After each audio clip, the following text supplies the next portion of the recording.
unreeled. Vintage recordings of fiction recovered from discontinued physical media. Alice's Adventures in Wonderland by Lewis Carroll. Chapter 1. Down the Rabbit Hole. Alice was beginning to get very tired of sitting by her sister on the bank and of having nothing to do. Once or twice she had peeped into the book her sister was reading, but it had no pictures or conversations in it. And what is the use of a book, thought Alice, without pictures or conversations?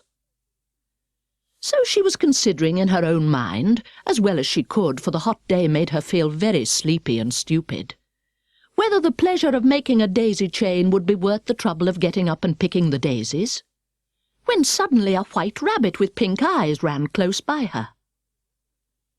There was nothing so very remarkable in that, nor did Alice think it so very much out of the way to hear the rabbit say to itself, "Oh dear, I shall be too late." When she thought it over afterwards, it occurred to her that she ought to have wondered at this, but at the time it all seemed quite natural. But when the rabbit actually took a watch out of its waistcoat pocket and looked at it and then hurried on, Alice started to her feet, for it flashed across her mind that she had never before seen a rabbit with either a waistcoat pocket or a watch to take out of it, and burning with curiosity, she ran across the field after it, and was just in time to see it pop down a large rabbit hole under the hedge. In another moment, down went Alice after it, never once considering how in the world she was to get out again. The rabbit hole went straight on like a tunnel for some way, and then dipped suddenly down, so suddenly that Alice had not a moment to think about stopping herself before she found herself falling down what seemed to be a very deep well. Either the well was very deep, or she fell very slowly, for she had plenty of time as she went down to look about her, and to wonder what was going to happen next. First she tried to look down and make out what she was coming to, but it was too dark to see anything. Then she looked at the sides of the well and noticed that they were filled with cupboards and bookshelves. Here and there she saw maps and pictures hung upon pegs. She took down a jar from one of the shelves as she passed. It was labelled Orange Marmalade, but to her great disappointment it was empty. She did not like to drop the jar for fear of killing somebody underneath, so managed to put it into one of the cupboards as she fell past it. "Well," thought Alice to herself, "after such a fall as this, I shall think nothing of tumbling downstairs. How brave they'll all think me at home! Why, I wouldn't say anything about it, even if I fell off the top of the house," which was very likely true. Down, down, down. Would the fall never come to an end? "I wonder how many miles I've fallen by this time," she said aloud. "I must be getting somewhere near the centre of the earth. Let me see, that would be 4,000 miles down, I think." For you see, Alice had learnt several things of this sort in her lessons in the schoolroom, and though this was not a very good opportunity for showing off her knowledge, as there was no one to listen to her, still it was good practice to say it over. "Yes, that's about the right distance. But then I wonder what latitude or longitude I've got to." Alice had not the slightest idea what latitude was, or longitude either, but she thought they were nice grand words to say.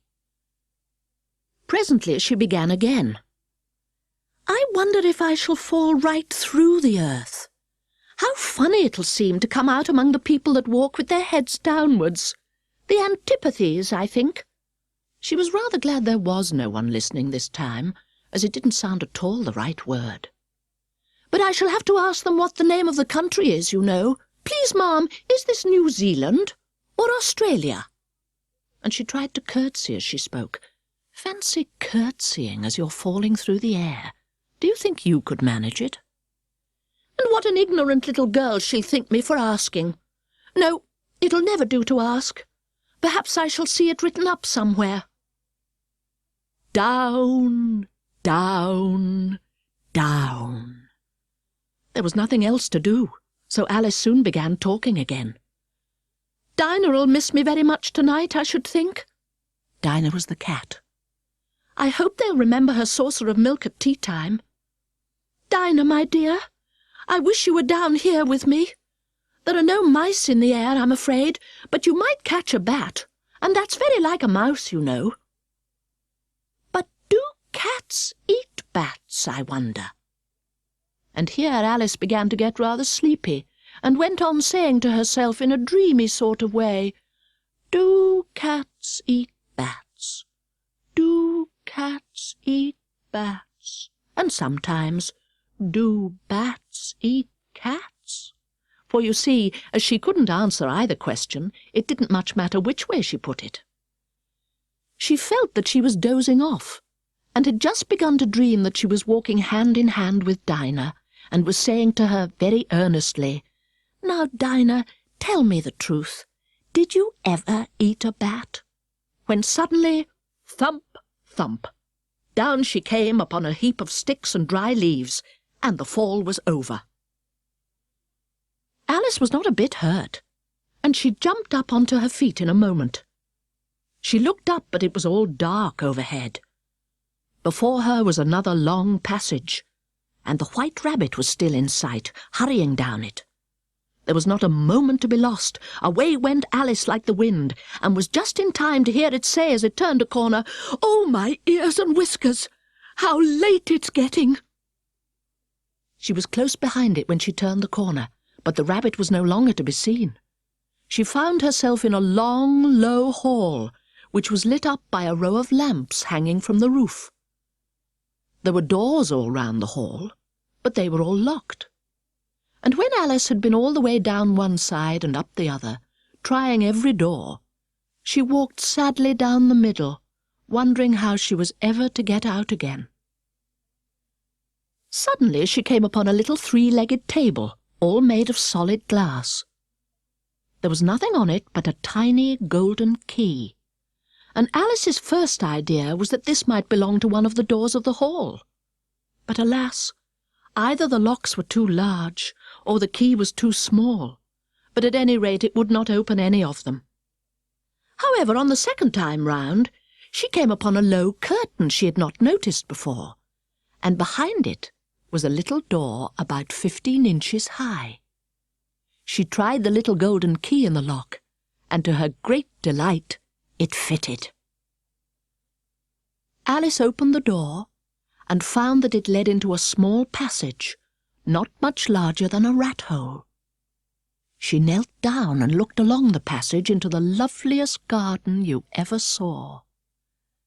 How she longed to get out of that dark hall and wander about among those beds of bright flowers and those cool fountains. But she could not even get her head through the doorway. And even if my head would go through, thought poor Alice, it would be of very little use without my shoulders. Oh, how I wish I could shut up like a telescope! I think I could if only I knew how to begin. For you see, so many out-of-the-way things had happened lately, that Alice had begun to think that very few things indeed were really impossible. There seemed to be no use in waiting by the little door, so she went back to the table, half hoping she might find another key on it, or at any rate a book of rules for shutting people up like telescopes. This time she found a little bottle on it, which was certainly not here before, said Alice. And tied round the neck of the bottle was a paper label with the words, "Drink me," beautifully printed on it in large letters. It was all very well to say, "Drink me," but the wise little Alice was not going to do that in a hurry. "No, I'll look first," she said, "and see whether it's marked poison or not."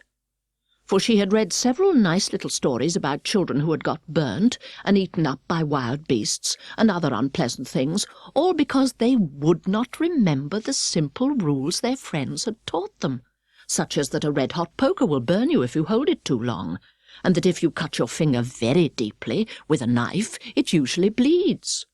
And she had never forgotten that if you drink much from a bottle marked poison, it is almost certain to disagree with you sooner or later. However, this bottle was not marked poison, so Alice ventured to taste it, and finding it very nice, it had in fact a sort of mixed flavour of cherry tart, custard, pineapple, roast turkey, toffee and hot buttered toast, she very soon finished it off. "What a curious feeling," said Alice. "I must be shutting up like a telescope." And so it was indeed. She was now only 10 inches high, and her face brightened up at the thought that she was now the right size for going through the little door into that lovely garden. First, however, she waited for a few minutes to see if she was going to shrink any further. She felt a little nervous about this. "For it might end, you know," said Alice to herself, "in my going out altogether like a candle. I wonder what I should be like then." And she tried to fancy what the flame of a candle looks like after the candle is blown out, for she could not remember ever having seen such a thing. After a while, finding that nothing more happened, she decided on going into the garden at once. But alas for poor Alice! When she got to the door, she found she had forgotten the little golden key, and when she went back to the table for it, she found she could not possibly reach it. She could see it quite plainly through the glass, and she tried her best to climb up one of the legs of the table, but it was too slippery. And when she had tired herself out with trying, the poor little thing sat down and cried. "Come, there's no use in crying like that," said Alice to herself rather sharply. "I advise you to leave off this minute." She generally gave herself very good advice, though she very seldom followed it, and sometimes she scolded herself so severely as to bring tears into her eyes. And once she remembered trying to box her own ears for having cheated herself in a game of croquet she was playing against herself, for this curious child was very fond of pretending to be two people. "But it's no use now," thought poor Alice, "to pretend to be two people. Why, there's hardly enough of me left to make one respectable person." Soon her eye fell on a little glass box that was lying under the table.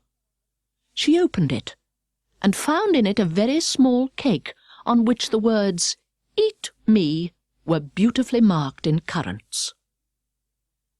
"Well, I'll eat it," said Alice, "and if it makes me grow larger, I can reach the key, and if it makes me grow smaller, I can creep under the door.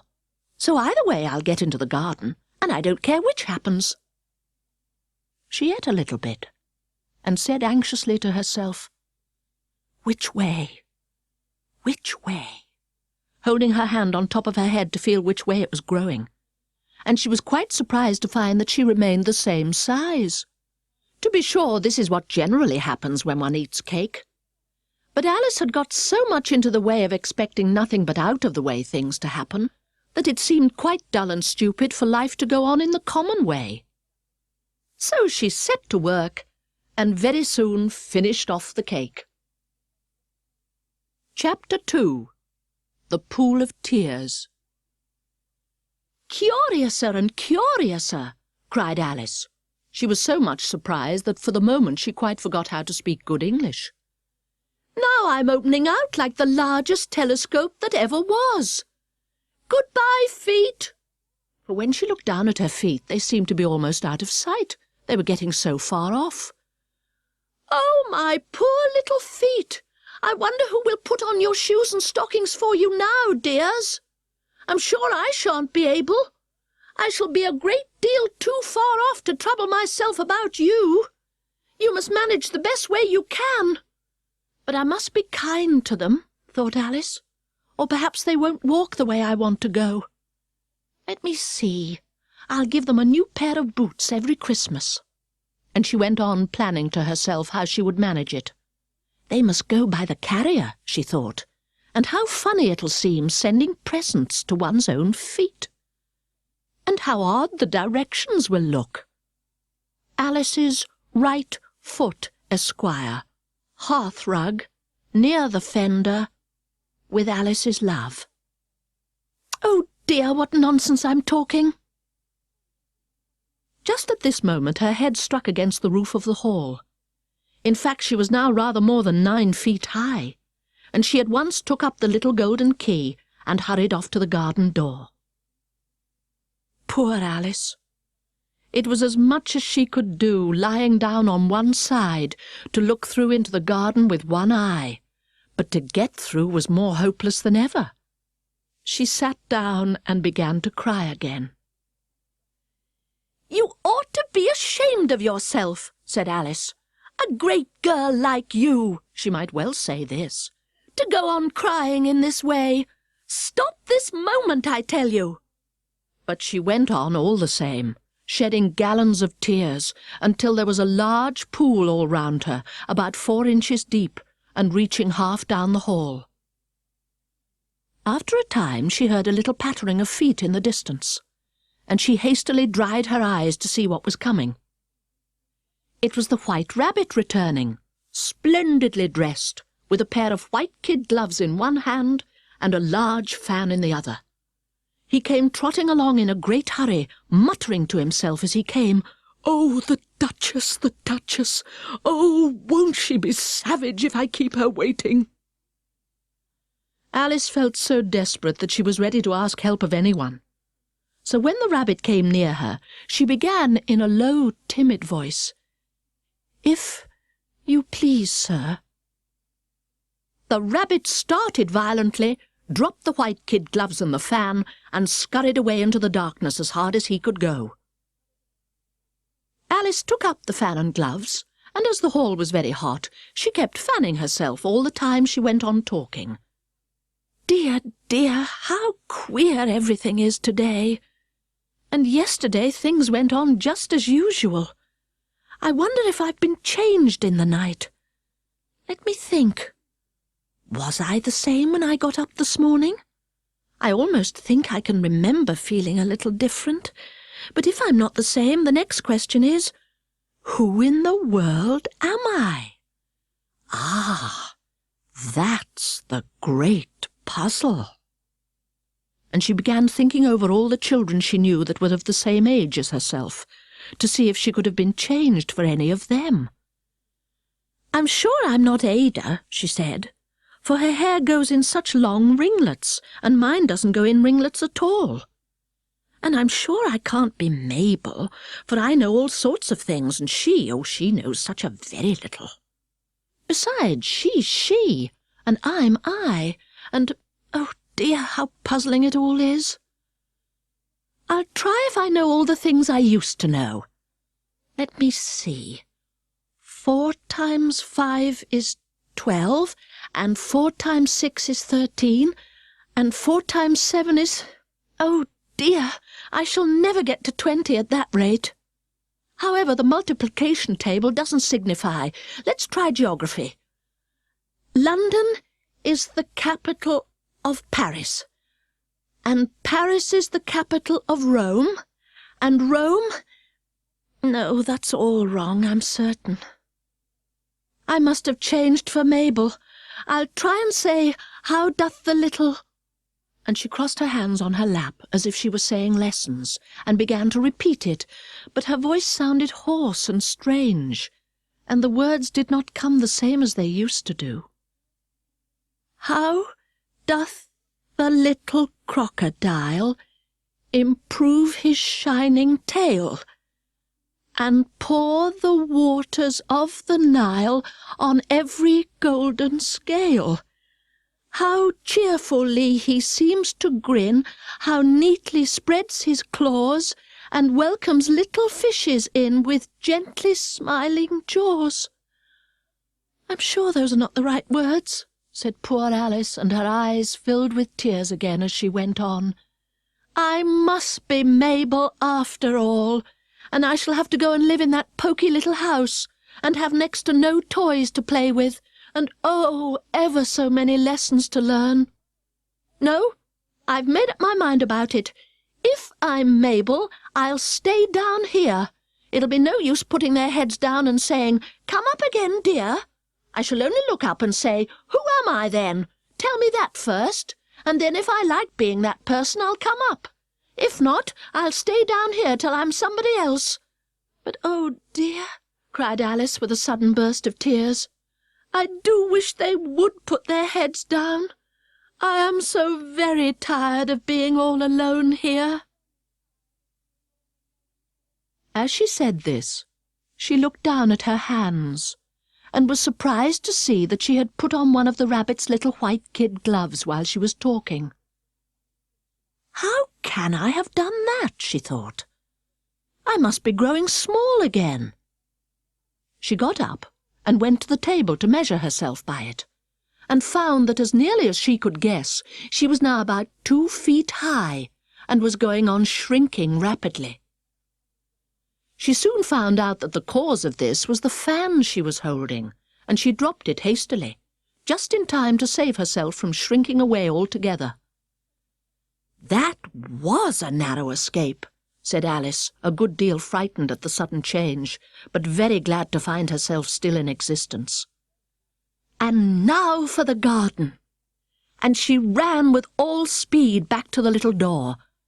But alas, the little door was shut again, and the little golden key was lying on the glass table as before. "And things are worse than ever," thought the poor child, "for I never was so small as this before, never, and I declare it's too bad, that it is." As she said these words, her foot slipped, and in another moment, splash, she was up to her chin in salt water. Her first idea was that she had somehow fallen into the sea. "And in that case I can go back by railway," she said to herself. Alice had been to the seaside once in her life, and had come to the general conclusion that wherever you go to on the English coast you find a number of bathing machines in the sea, some children digging in the sand with wooden spades, then a row of lodging-houses, and behind them a railway station. However, she soon made out that she was in the pool of tears which she had wept when she was 9 feet high. "I wish I hadn't cried so much," said Alice as she swam about, trying to find her way out. "I shall be punished for it now, I suppose, by being drowned in my own tears. That will be a queer thing, to be sure. However, everything is queer today." Just then she heard something splashing about in the pool a little way off, and she swam nearer to make out what it was. At first she thought it must be a walrus or a hippopotamus, but then she remembered how small she was now, and she soon made out that it was only a mouse that had slipped in like herself. "Would it be of any use now," thought Alice, "to speak to this mouse? Everything is so out of the way down here that I should think it very likely it can talk. At any rate, there's no harm in trying." So she began. "Oh, Mouse, do you know the way out of this pool? I am very tired of swimming about here, oh, Mouse." Alice thought this must be the right way of speaking to a mouse. She had never done such a thing before, but she remembered having seen in her brother's Latin grammar, "a mouse, of a mouse, to a mouse, oh, mouse." The mouse looked at her rather inquisitively, and seemed to her to wink with one of its little eyes, but it said nothing.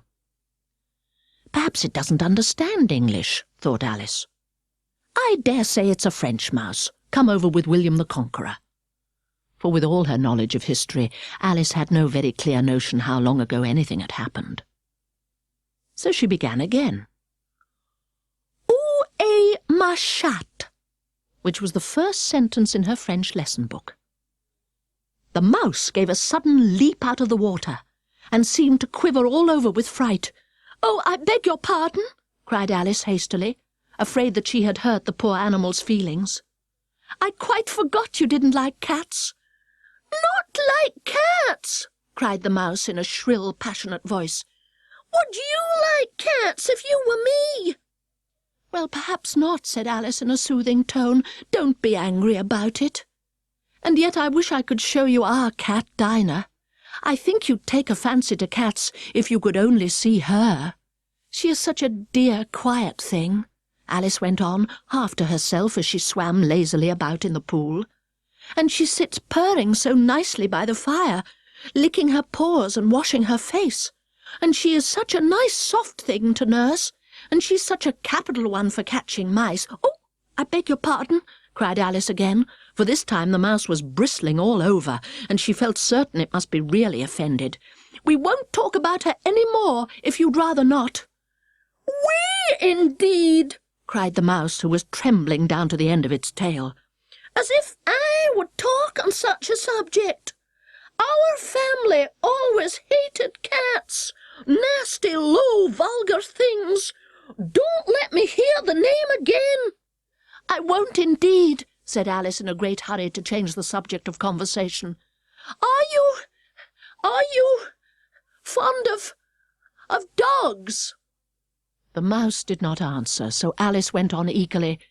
There is such a nice little dog near our house I should like to show you.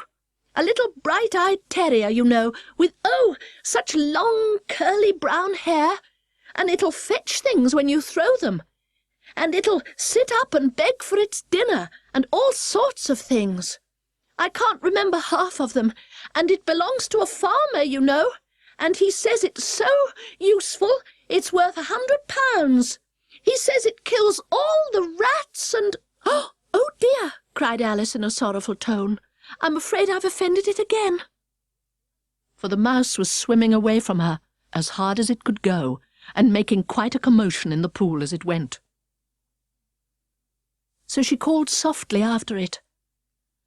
Mouse, dear, do come back again, and we won't talk about cats or dogs either if you don't like them. When the mouse heard this, it turned round and swam slowly back to her. Its face was quite pale, with passion, Alice thought, and it said in a low, trembling voice, Let us get to the shore, and then I'll tell you my history, and you'll understand why it is I hate cats and dogs. It was high time to go, for the pool was getting quite crowded with the birds and animals that had fallen into it. There was a duck and a dodo, a lory and an eaglet, and several other curious creatures. Alice led the way, and the whole party swam to the shore. Chapter 3. A Caucus Race and a Long Tail. They were indeed a queer-looking party that assembled on the bank. The birds with draggled feathers, the animals with their fur clinging close to them, and all dripping wet, cross, and uncomfortable. The first question, of course, was how to get dry again. They had a consultation about this, and after a few minutes it seemed quite natural to Alice to find herself talking familiarly with them, as if she had known them all her life. Indeed, she had quite a long argument with the lory, who at last turned sulky, and would only say, "I'm older than you, and must know better."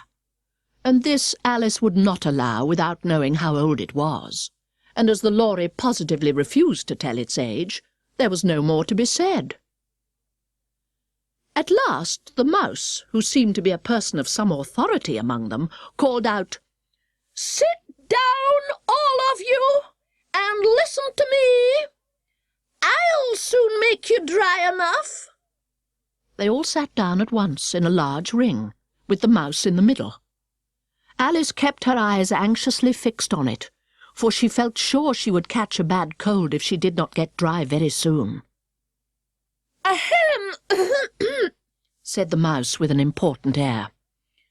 "Are you all ready? This is the driest thing I know. Silence all round, if you please.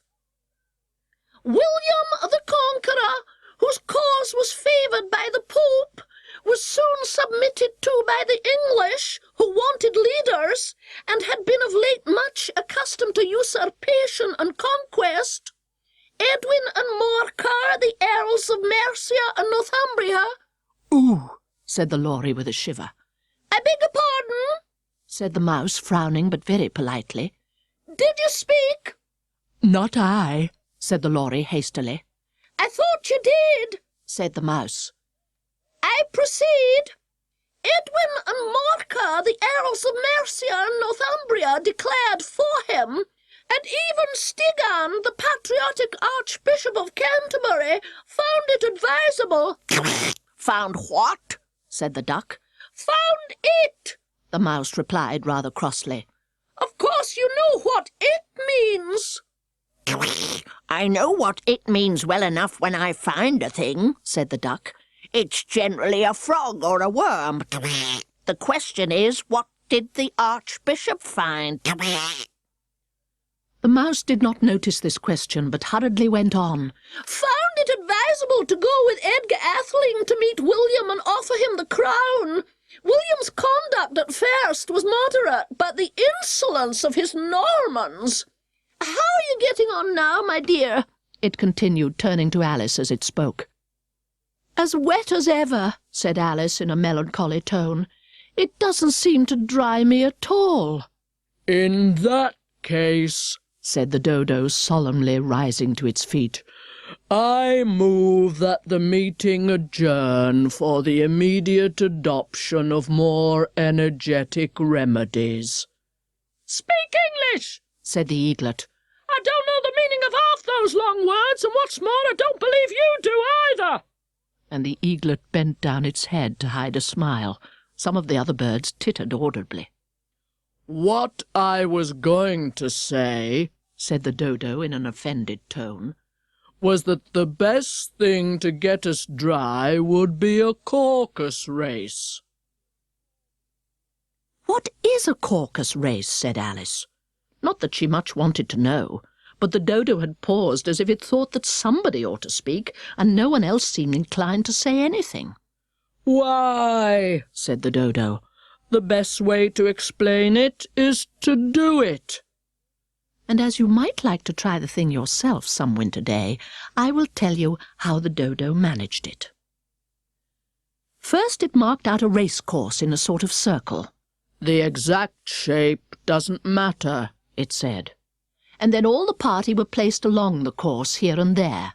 There was no 1, 2, 3 and away, but they began running when they liked and left off when they liked, so that it was not easy to know when the race was over. However, when they had been running half an hour or so and were quite dry again, the dodo suddenly called out, "The race is over!" And they all crowded round it, panting and asking, "But who has won?" This question the dodo could not answer without a great deal of thought, and it stood for a long time with one finger pressed upon its forehead, the position in which you usually see Shakespeare in the pictures of him, while the rest waited in silence.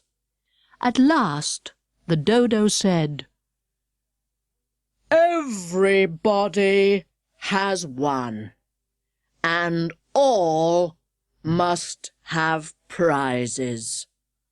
"But who is to give the prizes?" quite a chorus of voices asked. "Why, she, of course," said the dodo, pointing to Alice with one finger, and the whole party at once crowded round her, calling out in a confused way, "Prizes! Prizes!" Alice had no idea what to do, and in despair she put her hand in her pocket and pulled out a box of comfits.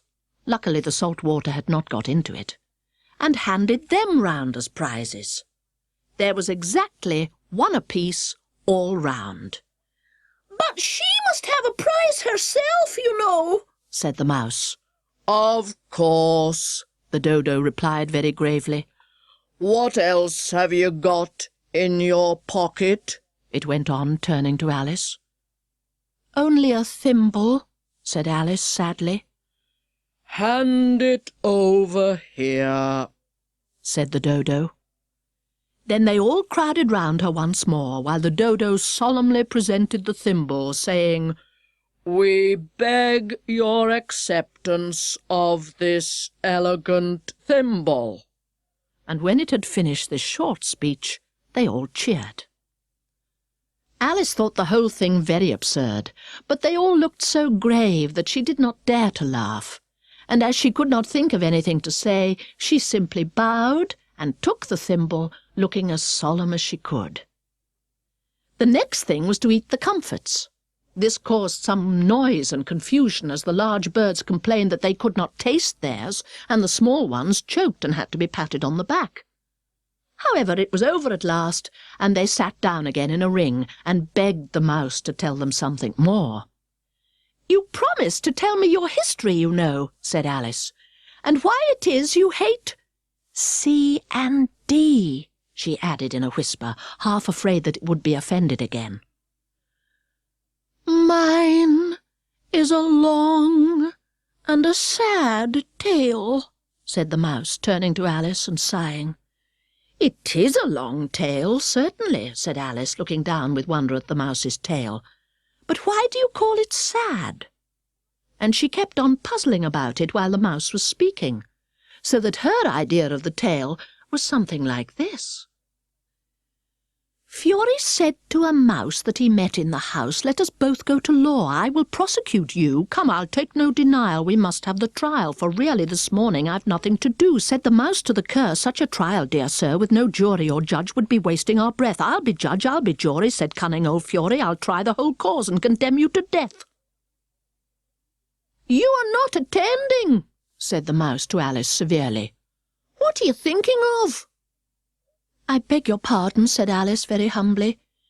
"You had got to the fifth bend, I think." "I had not," cried the mouse sharply and very angrily. "And not?" said Alice, always ready to make herself useful, and looking anxiously about her. "Oh, do let me help to undo it." "I shall do nothing of the sort," said the mouse, getting up and walking away. "You insult me by talking such nonsense." "I didn't mean it," pleaded poor Alice, "but you're so easily offended, you know." The mouse only growled in reply. "Please come back and finish your story," Alice called after it, and the others all joined in chorus, "Yes, please do." But the mouse only shook its head impatiently and walked a little quicker. "What a pity it wouldn't stay," sighed the Lory as soon as it was quite out of sight. And an old crab took the opportunity of saying to her daughter, "Ah, my dear, let this be a lesson to you, never to lose your temper." "Hold your tongue, Ma," said the young crab a little snappishly. "You're enough to try the patience of an oyster."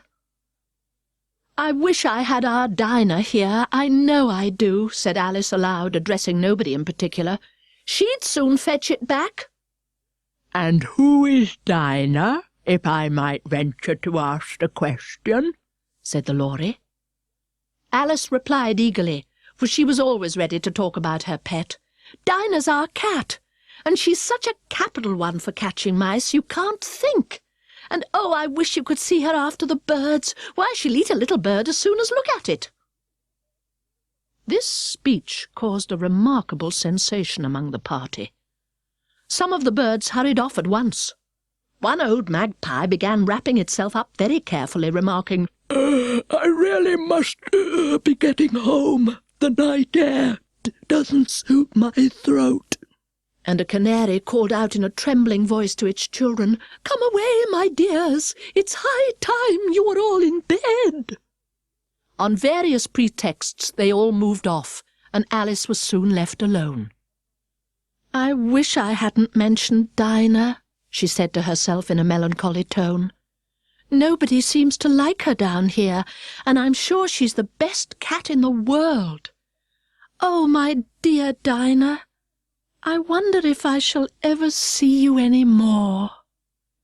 And here poor Alice began to cry again, for she felt very lonely and low-spirited. In a little while, however, she again heard a little pattering of footsteps in the distance, and she looked up eagerly, half hoping that the mouse had changed his mind and was coming back to finish his story. Chapter 4. The Rabbit Sends in a Little Bill. It was the White Rabbit, trotting slowly back again, and looking anxiously about as it went, as if it had lost something. And she heard it muttering to itself, "The Duchess, oh, my dear paws, oh, my fur and whiskers! She'll get me executed, as sure as ferrets are ferrets. Where can I have dropped them, I wonder?" Alice guessed in a moment that it was looking for the fan and the pair of white kid gloves, and she very good-naturedly began hunting about for them, but they were nowhere to be seen. Everything seemed to have changed since her swim in the pool, and the great hall with the glass table and the little door had vanished completely. Very soon the rabbit noticed Alice as she went hunting about, and called out to her in an angry tone, "Why, Mary Ann, what are you doing out here? Run home this moment and fetch me a pair of gloves and a fan. Quick now!" And Alice was so much frightened that she ran off at once in the direction it pointed to, without trying to explain the mistake that it had made. "He took me for his housemaid," she said to herself as she ran. "How surprised he'll be when he finds out who I am! But I'd better take him his fan and gloves, that is, if I can find them." As she said this, she came upon a neat little house, on the door of which was a bright brass plate with the name W. Rabbit engraved upon it. She went in without knocking and hurried upstairs, in great fear lest she should meet the real Mary Ann and be turned out of the house before she had found the fan and gloves. "How queer it seems," Alice said to herself, "to be going messages for a rabbit. I suppose Dinah'll be sending me on messages next." And she began fancying the sort of thing that would happen. "Miss Alice, come here directly and get ready for your walk." "Coming in a minute, nurse, but I've got to watch this mouse-hole till Dinah comes back and see that the mouse doesn't get out." "Only I don't think," Alice went on, "that they'd let Dinah stop in the house if it began ordering people about like that." By this time she had found her way into a tidy little room with a table in the window, and on it, as she had hoped, a fan and 2 or 3 pairs of tiny white kid gloves. She took up the fan and a pair of the gloves, and was just going to leave the room when her eye fell upon a little bottle that stood near the looking-glass. There was no label this time with the words, "Drink me," but nevertheless she uncorked it and put it to her lips. "I know something interesting is sure to happen," she said to herself, "whenever I eat or drink anything, so I'll just see what this bottle does. I do hope it'll make me grow large again, for really I'm quite tired of being such a tiny little thing." It did so indeed, and much sooner than she had expected. Before she had drunk half the bottle, she found her head pressing against the ceiling, and had to stoop to save her neck from being broken. She hastily put down the bottle, saying to herself, "That's quite enough. I hope I shan't grow any more. As it is, I can't get out at the door. I do wish I hadn't drunk quite so much." Alas, it was too late to wish that. She went on growing and growing, and very soon had to kneel down on the floor. In another minute there was not even room for this, and she tried the effect of lying down with one elbow against the door and the other arm curled round her head. Still she went on growing, and as a last resource she put one arm out of the window and one foot up the chimney and said to herself, "Now I can do no more, whatever happens. What will become of me?" Luckily for Alice, the little magic bottle had now had its full effect, and she grew no larger. Still, it was very uncomfortable, and as there seemed to be no sort of chance of her ever getting out of the room again, no wonder she felt unhappy. It was much pleasanter at home, thought poor Alice, when one wasn't always growing larger and smaller and being ordered about by mice and rabbits. I almost wish I hadn't gone down that rabbit-hole, and yet... It's rather curious, you know, this sort of life. I do wonder what can have happened to me. When I used to read fairy tales, I fancied that kind of thing never happened, and now here I am in the middle of one. There ought to be a book written about me, that there ought, and when I grow up, I'll write one. But I'm grown up now, she added in a sorrowful tone. At least, there's no room to grow up any more here. But then, thought Alice, shall I never get any older than I am now? That'll be a comfort, one way, never to be an old woman, but then always to have lessons to learn. Oh, I shouldn't like that. Oh, you foolish Alice, she answered herself. How can you learn lessons in here? Why, there's hardly room for you, and no room at all for any lesson books. And so she went on, taking first one side and then the other, and making quite a conversation of it altogether. But after a few minutes she heard a voice outside and stopped to listen. "Mary Ann! Mary Ann!" said the voice. "Fetch me my gloves this moment!" Then came a little pattering of feet on the stairs. Alice knew it was the rabbit coming to look for her, and she trembled till she shook the house, quite forgetting that she was now about 1,000 times as large as the rabbit, and had no reason to be afraid of it. Presently the rabbit came up to the door and tried to open it. But as the door opened inwards, and Alice's elbow was pressed hard against it, that attempt proved a failure. Alice heard it say to itself, "Then I'll go round and get in at the window." "That you won't," thought Alice, and after waiting till she fancied she heard the rabbit just under the window, she suddenly spread out her hand and made a snatch in the air. She did not get hold of anything, but she heard a little shriek and a fall, and a crash of broken glass, from which she concluded that it was just possible it had fallen into a cucumber frame or something of that sort. Next came an angry voice, the rabbit's. "Pat! Pat! Where are you?" And then a voice she had never heard before. "Sure, then I'm here, digging for apples, your honour." "Digging for apples, indeed," said the rabbit angrily. "Here, come and help me out of this." Sounds of more broken glass. "Now tell me, Pat, what's that in the window?" "Sure, it's an arm, your honour." He pronounced it arm. "An arm, you goose! Who ever saw one that size? Why, it fills the whole window." "Sure it does, your honour, but it's an arm for all that." "Well, it's got no business there at any rate. Go and take it away."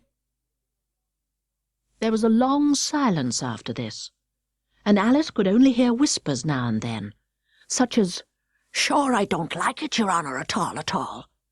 "Do as I tell you, you coward!" And at last she spread out her hand again and made another snatch in the air. This time there were 2 little shrieks, and more sounds of broken glass. "What a number of cucumber frames there must be," thought Alice. "I wonder what they'll do next. As for pulling me out of the window, I only wish they could. I'm sure I don't want to stay in here any longer." She waited for some time without hearing anything more. At last came a rumbling of little cartwheels, and the sound of a good many voices all talking together. She made out the words, "Where's the other ladder? Why, I hadn't to bring but one. Bill's got the other. Bill, fetch it here, lad. Here, put 'em up at this corner. No, tie 'em together first. They don't reach half high enough yet. Oh, they'll do well enough. Don't be particular. Here, Bill, catch hold of this rope. Will the roof bear? Mind that loose slate. Oh, it's coming down. Heads below." A loud crash. "Now who did that? It was Bill, I fancy. Who's to go down the chimney? Nay, I shan't. You do it. That I won't. Then Bill's got to go down. Here, Bill, the master says you've got to go down the chimney." "Oh, so Bill's got to come down the chimney, has he?" said Alice to herself. "Why, they seem to put everything upon Bill. I wouldn't be in Bill's place for a good deal. This fireplace is narrow, to be sure, but I think I can kick a little." She drew her foot as far down the chimney as she could, and waited till she heard a little animal, she couldn't guess of what sort it was, scratching and scrambling about in the chimney close above her. Saying to herself, "This is Bill," she gave one sharp kick and waited to see what would happen next. The first thing she heard was a general chorus of, "There goes Bill!" Then the rabbit's voice alone, "Catch him, you by the hedge!" Then silence, and then another confusion of voices. "Hold up his head! Brandy now! Don't choke him! How was it, old fellow? What happened to you? Tell us all about it!" Last came a little feeble, squeaking voice. "That's Bill," thought Alice. "Well, I hardly know. No more, thank you. I'm better now. But I'm a deal too flustered to tell you. All I know is something comes at me like a jack-in-the-box, and up I goes like a skyrocket." "So you did, old fellow," said the others. "We must burn the house down," said the rabbit's voice, and Alice called out as loud as she could, "If you do, I'll set Dinah at you." There was a dead silence instantly, and Alice thought to herself, "I wonder what they will do next. If they had any sense, they'd take the roof off." After a minute or two, they began moving about again, and Alice heard the rabbit say, "A barrowful will do to begin with." "A barrowful of what?" thought Alice. But she had not long to doubt, for the next moment a shower of little pebbles came rattling in at the window, and some of them hit her in the face. "I'll put a stop to this," she said to herself, and shouted out, "You'd better not do that again," which produced another dead silence. Alice noticed with some surprise that the pebbles were all turning into little cakes as they lay on the floor, and a bright idea came into her head. "If I eat one of these cakes," she thought, "it's sure to make some change in my size, and as it can't possibly make me larger, it must make me smaller, I suppose." So she swallowed one of the cakes and was delighted to find that she began shrinking directly. As soon as she was small enough to get through the door, she ran out of the house and found quite a crowd of little animals and birds waiting outside. The poor little lizard Bill was in the middle, being held up by 2 guinea pigs who were giving it something out of a bottle. They all made a rush at Alice the moment she appeared, but she ran off as hard as she could and soon found herself safe in a thick wood. "The first thing I've got to do," said Alice to herself as she wandered about in the wood, "is to grow to my right size again. And the second thing is to find my way into that lovely garden. I think that will be the best plan." It sounded an excellent plan, no doubt, and very neatly and simply arranged. The only difficulty was that she had not the smallest idea how to set about it. And while she was peering about anxiously among the trees, a little sharp bark just over her head made her look up in a great hurry. An enormous puppy was looking down at her with large round eyes, and feebly stretching out one paw, trying to touch her. "Poor little thing," said Alice in a coaxing tone, and she tried hard to whistle to it, but she was terribly frightened all the time at the thought that it might be hungry, in which case it would be very likely to eat her up in spite of all her coaxing. Hardly knowing what she did, she picked up a little bit of stick and held it out to the puppy, whereupon the puppy jumped into the air off all its feet at once, with a yelp of delight, and rushed at the stick and made believe to worry it. Then Alice dodged behind a great thistle to keep herself from being run over, and the moment she appeared on the other side, the puppy made another rush at the stick and tumbled head over heels in its hurry to get hold of it. Then Alice, thinking it was very like having a game of play with a cart-horse, and expecting every moment to be trampled under its feet, ran round the thistle again. Then the puppy began a series of short charges at the stick, running a very little way forwards each time and a long way back, and barking hoarsely all the while, till at last it sat down a good way off, panting, with its tongue hanging out of its mouth and its great eyes half shut. This seemed to Alice a good opportunity for making her escape, so she set off at once, and ran till she was quite tired and out of breath, until the puppy's bark sounded quite faint in the distance. "And yet what a dear little puppy it was," said Alice, as she leant against a buttercup to rest herself, and fanned herself with one of the leaves. "I should have liked teaching it tricks very much if only I'd been the right size to do it. Oh dear, I'd nearly forgotten that I've got to grow up again. Let me see, how is it to be managed? I suppose I ought to eat or drink something or other, but the great question is, what?" The great question certainly was, what? Alice looked all round her at the flowers and the blades of grass, but she could not see anything that looked like the right thing to eat or drink under the circumstances. There was a large mushroom growing near her, about the same height as herself, and when she had looked under it, and on both sides of it, and behind it, it occurred to her that she might as well look and see what was on the top of it. She stretched herself up on tiptoe, and peeped over the edge of the mushroom, and her eyes immediately met those of a large blue caterpillar that was sitting on the top, with its arms folded, quietly smoking a long hookah, and taking not the smallest notice of her or of anything else.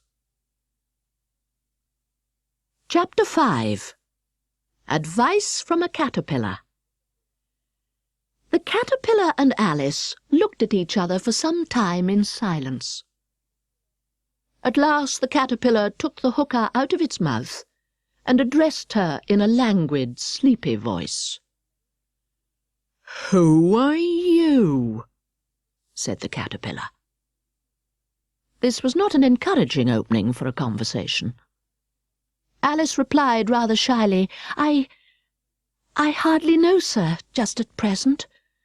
At least I know who I was when I got up this morning, but I think I must have been changed several times since then." "What do you mean by that?" said the caterpillar sternly. "Explain yourself." "I can't explain myself, I'm afraid, sir," said Alice, "because I'm not myself, you see." "I don't see," said the caterpillar. "I'm afraid I can't put it more clearly," Alice replied very politely, "for I can't understand it myself to begin with, and being so many different sizes in a day is very confusing." "It isn't," said the caterpillar.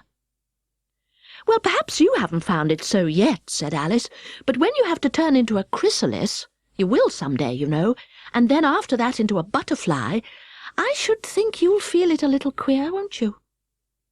"Not a bit," said the caterpillar. "Well, perhaps your feelings may be different," said Alice. "All I know is, it would feel very queer to me." "You?" said the caterpillar contemptuously.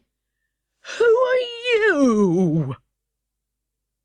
Which brought them back again to the beginning of the conversation. Alice felt a little irritated at the caterpillar's making such very short remarks, and she drew herself up and said very gravely, "I think you ought to tell me who you are first." "Why?" said the caterpillar. Here was another puzzling question. And as Alice could not think of any good reason, and the caterpillar seemed to be in a very unpleasant state of mind, she turned away. "Come back," the caterpillar called after her. "I've something important to say." This sounded promising, certainly. Alice turned and came back again. "Keep your temper," said the caterpillar. "Is that all?" said Alice, swallowing down her anger as well as she could. "No," said the caterpillar. Alice thought she might as well wait, as she had nothing else to do, and perhaps after all it might tell her something worth hearing. For some minutes it puffed away without speaking, but at last it unfolded its arms, took the hookah out of its mouth again, and said, "So you think you're changed, do you?" "I'm afraid I am, sir," said Alice. "I can't remember things as I used, and I don't keep the same size for 10 minutes together." "Can't remember what things?" said the caterpillar. "Well, I've tried to say, 'How doth the little busy bee?' but it all came different," Alice replied in a very melancholy voice. "Repeat, you are old Father William," said the caterpillar. Alice folded her hands and began. "You are old, Father William," the young man said, "and your hair has become very white. And yet you incessantly stand on your head. Do you think at your age it is right?"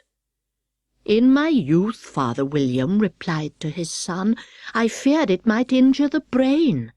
But now that I'm perfectly sure I have none, why, I do it again and again." "You are old," said the youth, "as I mentioned before, and have grown most uncommonly fat. Yet you turned a back somersault in at the door. Pray, what is the reason of that?"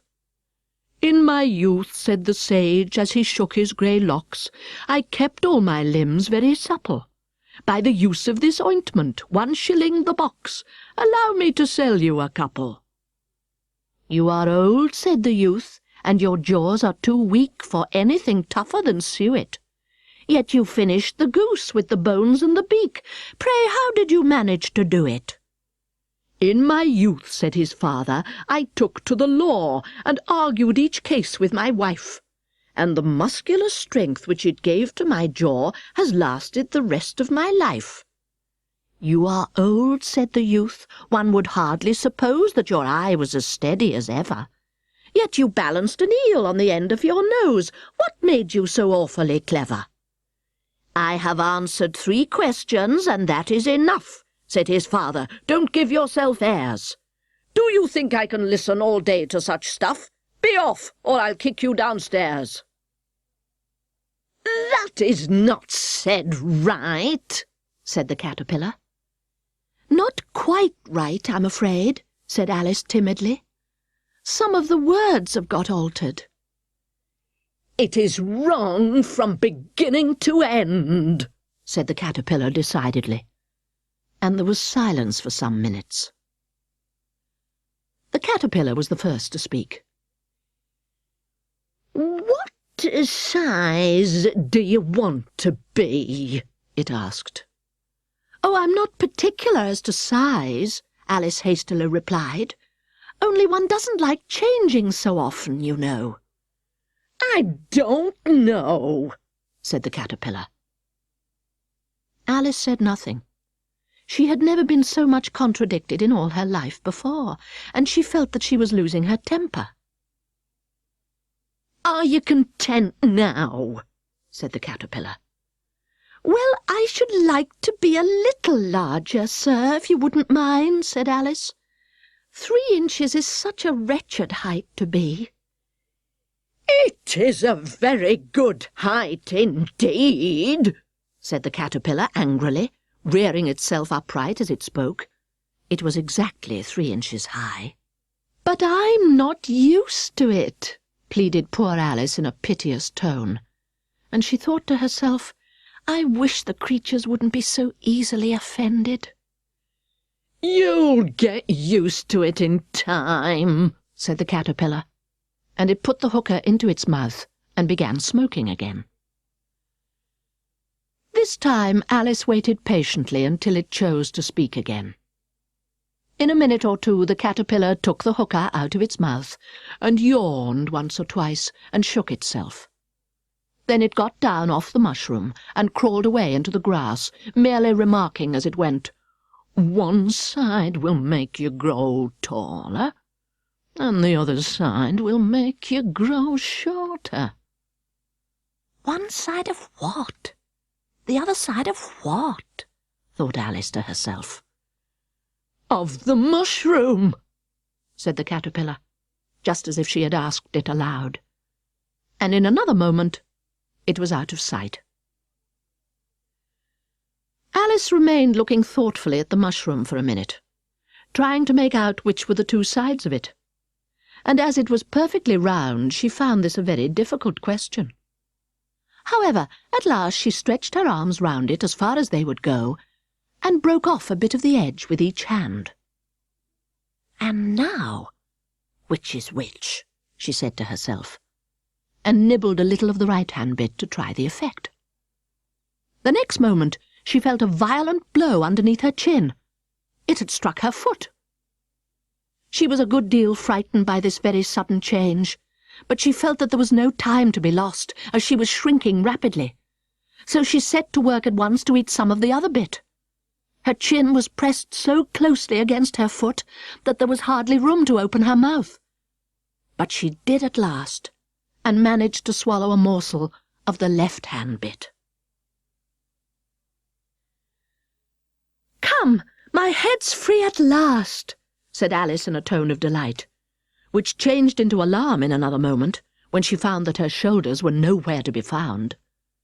All she could see when she looked down was an immense length of neck, which seemed to rise like a stalk out of a sea of green leaves that lay far below her. "What can all that green stuff be?" said Alice. "And where have my shoulders got to? And oh, my poor hands! How is it I can't see you?" She was moving them about as she spoke, but no result seemed to follow except a little shaking among the distant green leaves. As there seemed to be no chance of getting her hands up to her head, she tried to get her head down to them, and was delighted to find that her neck would bend about easily in any direction like a serpent. She had just succeeded in curving it down into a graceful zigzag, and was going to dive in among the leaves, which she found to be nothing but the tops of the trees under which she had been wandering, when a sharp hiss made her draw back in a hurry. A large pigeon had flown into her face, and was beating her violently with its wings. "Serpent!" screamed the pigeon. "I'm not a serpent," said Alice indignantly. "Let me alone." "Serpent, I say again," repeated the pigeon, but in a more subdued tone, and added with a kind of sob, "I've tried every way, but nothing seems to suit them." "I haven't the least idea what you're talking about," said Alice. "I've tried the roots of trees, and I've tried banks, and I've tried hedges," the pigeon went on without attending to her. "But those serpents, there's no pleasing them." Alice was more and more puzzled, but she thought that there was no use in saying anything more till the pigeon had finished. "As if it wasn't trouble enough hatching the eggs," said the pigeon, "but I must be on the lookout for serpents night and day. Why, I haven't had a wink of sleep these 3 weeks." "I'm very sorry you've been annoyed," said Alice, who was beginning to see its meaning.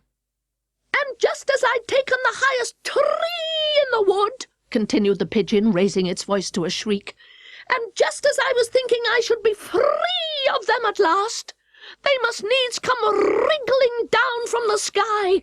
Ooh, serpent!" "But I'm not a serpent, I tell you," said Alice. I'm a... Well, what are you?" said the pigeon. "I can see you're trying to invent something." I'm a little girl," said Alice rather doubtfully, as she remembered the number of changes she had gone through that day. "A likely story indeed," said the pigeon in a tone of the deepest contempt. "I've seen a good many little girls in my time, but never one with such a neck as that. No, you're a serpent, and there's no use denying it. I suppose you'll be telling me next that you never tasted an egg." "I have tasted eggs, certainly," said Alice, who was a very truthful child. "But little girls eat eggs quite as much as serpents do, you know." "I don't believe it," said the pigeon. "But if they do, why then they're a kind of serpent. That's all I can say." This was such a new idea to Alice that she was quite silent for a minute or two, which gave the pigeon the opportunity of adding, "You're looking for eggs, I know that well enough.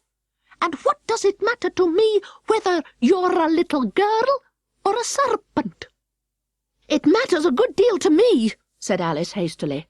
"But I'm not looking for eggs, as it happens. And if I was, I shouldn't want yours. I don't like them raw." "Well, be off, then," said the pigeon in a sulky tone, as it settled down again into its nest. Alice crouched down among the trees as well as she could, for her neck kept getting entangled among the branches, and every now and then she had to stop and untwist it. After a while she remembered that she still held the pieces of mushroom in her hands, and she set to work very carefully, nibbling first at one and then at the other, and growing sometimes taller and sometimes shorter, until she had succeeded in bringing herself down to her usual height. It was so long since she had been anything near the right size that it felt quite strange at first, but she got used to it in a few minutes and began talking to herself as usual. "Come, there's half my plan done now. How puzzling all these changes are. I'm never sure what I'm going to be from one minute to another. However, I've got back to my right size. The next thing is to get into that beautiful garden. How is that to be done, I wonder?" As she said this, she came suddenly upon an open place with a little house in it about 4 feet high. "Whoever lives there?" thought Alice. "It'll never do to come upon them this size. Why, I should frighten them out of their wits." So she began nibbling at the right-hand bit again, and did not venture to go near the house till she had brought herself down to 9 inches high. Chapter 6. Pig and Pepper. For a minute or two she stood looking at the house and wondering what to do next, when suddenly a footman in livery came running out of the wood. She considered him to be a footman because he was in livery. Otherwise, judging by his face only, she would have called him a fish, and rapped loudly at the door with his knuckles. It was opened by another footman in livery, with a round face and large eyes like a frog. And both footmen, Alice noticed, had powdered hair that curled all over their heads. She felt very curious to know what it was all about, and crept a little way out of the wood to listen.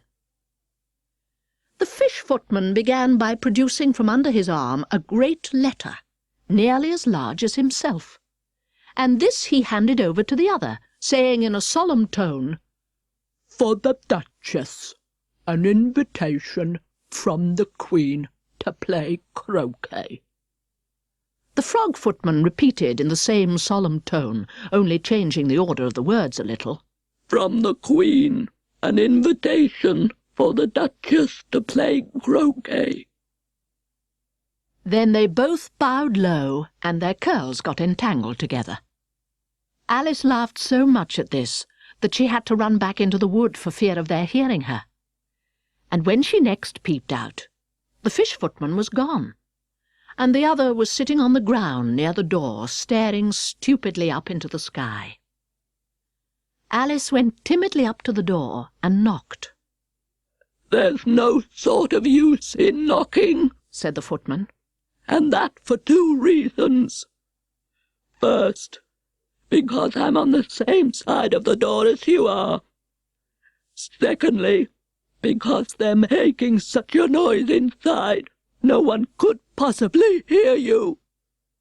And certainly there was a most extraordinary noise going on within, a constant howling and sneezing, and every now and then a great crash, as if a dish or kettle had been broken to pieces. "Please then," said Alice, "how am I to get in?" "There might be some sense in your knocking," the footman went on without attending to her. "If we had the door between us. For instance, if you were inside, you might knock, and I could let you out, you know." He was looking up into the sky all the time he was speaking, and this Alice thought decidedly uncivil. "But perhaps he can't help it," she said to herself. "His eyes are so very nearly at the top of his head. But at any rate he might answer questions." "How am I to get in?" she repeated aloud. "I shall sit here," the footman remarked, "till tomorrow." At this moment the door of the house opened, and a large plate came skimming out, straight at the footman's head. It just grazed his nose and broke to pieces against one of the trees behind him. "Or next, maybe," the footman continued in the same tone, exactly as if nothing had happened. "How am I to get in?" asked Alice again in a louder tone. "Are you to get in at all?" said the footman. "That's the first question, you know." It was, no doubt, only Alice did not like to be told so. "It's really dreadful," she muttered to herself, "the way all the creatures argue. It's enough to drive one crazy." The footman seemed to think this a good opportunity for repeating his remark with variations. "I shall sit here," he said, "on and off, for days and days." "But what am I to do?" said Alice. "Anything you like," said the footman, and began whistling. "Oh, there's no use in talking to him," said Alice desperately. "He's perfectly idiotic." And she opened the door and went in. The door led right into a large kitchen, which was full of smoke from one end to the other. The Duchess was sitting on a three-legged stool in the middle, nursing a baby. The cook was leaning over the fire, stirring a large cauldron which seemed to be full of soup. "There's certainly too much pepper in that soup," Alice said to herself, as well as she could for sneezing. There was certainly too much of it in the air. Even the Duchess sneezed occasionally, and as for the baby, it was sneezing and howling alternately without a moment's pause. The only two creatures in the kitchen that did not sneeze were the cook and a large cat which was lying on the hearth and grinning from ear to ear. "Please, would you tell me," said Alice a little timidly, for she was not quite sure whether it was good manners for her to speak first, "why your cat grins like that?" "It's a Cheshire cat," said the Duchess, "and that's why. Pig!" She said the last word with such sudden violence that Alice quite jumped. But she saw in another moment that it was addressed to the baby and not to her, so she took courage and went on again. "I didn't know that Cheshire cats always grinned. In fact, I didn't know that cats could grin." "They all can," said the Duchess, "and most of 'em do." "I don't know of any that do," Alice said very politely, feeling quite pleased to have got into a conversation. "You don't know much," said the Duchess, "and that's a fact." Alice did not at all like the tone of this remark, and thought it would be as well to introduce some other subject of conversation. While she was trying to fix on one, the cook took the cauldron of soup off the fire and at once set to work throwing everything within her reach at the Duchess and the baby. The fire-irons came first, then followed a shower of saucepans, plates, and dishes. The Duchess took no notice of them even when they hit her, and the baby was howling so much already that it was quite impossible to say whether the blows hurt it or not. "Oh, please mind what you're doing," cried Alice, jumping up and down in an agony of terror. "Oh, there goes his precious nose!" as an unusually large saucepan flew close by it and very nearly carried it off. "If everybody minded their own business," the Duchess said in a hoarse growl, "the world would go round a deal faster than it does." "Which would not be an advantage," said Alice, who felt very glad to get an opportunity of showing off a little of her knowledge. "Just think what work it would make with the day and night. You see, the earth takes 24 hours to turn round on its axis." "Talking of axes," said the Duchess, "chop off her head." Alice glanced rather anxiously at the cook to see if she meant to take the hint, but the cook was busily stirring the soup and seemed not to be listening, so she went on again. 24 hours, I think. Or is it 12? "Oh, don't bother me," said the Duchess. "I could never abide figures." And with that she began nursing her child again, singing a sort of lullaby to it as she did so, and giving it a violent shake at the end of every line. "Speak roughly to your little boy and beat him when he sneezes. He only does it to annoy because he knows it teases. A-woe, a-woe, a-woe, a-woe, a-woe, a-woe." While the Duchess sang the second verse of the song, she kept tossing the baby violently up and down, and the poor little thing howled so that Alice could hardly hear the words. I speak severely to my boy, I beat him when he sneezes, for he can thoroughly enjoy the pepper when he pleases. Wow, wow, wow, wow. Here, you may nurse it a bit if you like, the Duchess said to Alice, flinging the baby at her as she spoke. I must go and get ready to play croquet with the Queen. And she hurried out of the room. The cook threw a frying pan after her as she went, but it just missed her. Alice caught the baby with some difficulty, as it was a queer-shaped little creature, and held out its arms and legs in all directions, just like a starfish, thought Alice. The poor little thing was snorting like a steam engine when she caught it, and kept doubling itself up and straightening itself out again, so that altogether, for the first minute or two, it was as much as she could do to hold it. As soon as she had made out the proper way of nursing it, which was to twist it up into a sort of knot and then keep tight hold of its right ear and left foot so as to prevent its undoing itself, she carried it out into the open air. If I don't take this child away with me, thought Alice, they're sure to kill it in a day or two. Wouldn't it be murder to leave it behind? She said the last words out loud, and the little thing grunted in reply. It had left off sneezing by this time. Don't grunt, said Alice. That's not at all a proper way of expressing yourself. The baby grunted again, and Alice looked very anxiously into its face to see what was the matter with it. There could be no doubt that it had a very turn-up nose, much more like a snout than a real nose. Also, its eyes were getting extremely small for a baby. Altogether, Alice did not like the look of the thing at all. But perhaps it was only sobbing, she thought, and looked into its eyes again to see if there were any tears.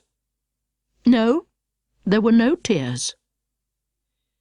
"If you're going to turn into a pig, my dear," said Alice seriously, "I'll have nothing more to do with you. Mind now." The poor little thing sobbed again, or grunted, it was impossible to say which, and they went on for some while in silence. Alice was just beginning to think to herself, "Now what am I to do with this creature when I get it home?" when it grunted again, so violently that she looked down into its face in some alarm. This time there could be no mistake about it. It was neither more nor less than a pig, and she felt that it would be quite absurd for her to carry it any further. So she set the little creature down, and felt quite relieved to see it trot away quietly into the wood. If it had grown up, she said to herself, it would have made a dreadfully ugly child, but it makes rather a handsome pig, I think. And she began thinking over other children she knew who might do very well as pigs, and was just saying to herself, if one only knew the right way to change them, when she was a little startled by seeing the Cheshire Cat sitting on a bough of a tree a few yards off. The cat only grinned when it saw Alice. It looked good-natured, she thought. Still it had very long claws and a great many teeth, so she felt that it ought to be treated with respect. "Cheshire Puss," she began rather timidly, as she did not at all know whether it would like the name. However, it only grinned a little wider. "Come, it's pleased so far," thought Alice, and she went on, "Would you tell me, please, which way I ought to go from here?" "That depends a good deal on where you want to get to," said the cat. "I don't much care where," said Alice. "Then it doesn't matter which way you go," said the cat. "So long as I get somewhere," Alice added as an explanation. "Oh, you're sure to do that," said the cat, "if you only walk long enough." Alice felt that this could not be denied, so she tried another question. "What sort of people live about here?" "In that direction," the cat said, waving his right paw round, lives a hatter. And in that direction, waving the other paw, lives a March hare. Visit either you like. They're both mad. But I don't want to go among mad people, Alice remarked. Oh, you can't help that, said the cat. We're all mad here. I'm mad. You're mad. How do you know I'm mad? Said Alice. You must be, said the cat, or you wouldn't have come here. Alice didn't think that proved it at all. However, she went on. And how do you know that you're mad? To begin with, said the cat, a dog's not mad, you grant that? I suppose so, said Alice. Well then, the cat went on, you see, a dog growls when it's angry and wags its tail when it's pleased. Now I growl when I'm pleased and wag my tail when I'm angry. Therefore I'm mad. I call it purring, not growling, said Alice. Call it what you like, said the cat. Do you play croquet with the Queen today? I should like it very much, said Alice, but I haven't been invited yet. You'll see me there, said the cat, and vanished. Alice was not much surprised at this. She was getting so well used to queer things happening. While she was still looking at the place where it had been, it suddenly appeared again. By the by, what became of the baby? Said the cat. I'd nearly forgotten to ask. It turned into a pig, Alice answered very quietly, just as if the cat had come back in a natural way. I thought it would, said the cat, and vanished again. Alice waited a little, half expecting to see it again, but it did not appear, and after a minute or two she walked on in the direction in which the March hare was said to live. I've seen hatters before, she said to herself. The March hare will be much the most interesting, and perhaps, as this is May, it won't be raving mad. At least not so mad as it was in March. As she said this, she looked up, and there was the cat again, sitting on a branch of a tree. Did you say pig or fig? Said the cat. I said pig, replied Alice, and I wish you wouldn't keep appearing and vanishing so suddenly. You make one quite giddy. All right, said the cat, and this time it vanished quite slowly, beginning with the end of the tail and ending with the grin, which remained some time after the rest of it had gone. Well, I've often seen a cat without a grin, thought Alice, but a grin without a cat, it's the most curious thing I ever saw in all my life. She had not gone much farther before she came in sight of the house of the March hare. She thought it must be the right house, because the chimneys were shaped like ears and the roof was thatched with fur. It was so large a house that she did not like to go nearer till she had nibbled some more of the left-hand bit of mushroom and raised herself to about 2 feet high. Even then, she walked up towards it rather timidly, saying to herself, "Suppose it should be raving mad after all. I almost wish I'd gone to see the hatter instead." Chapter 7. A Mad Tea Party. There was a table set out under a tree in front of the house, and the March hare and the hatter were having tea at it.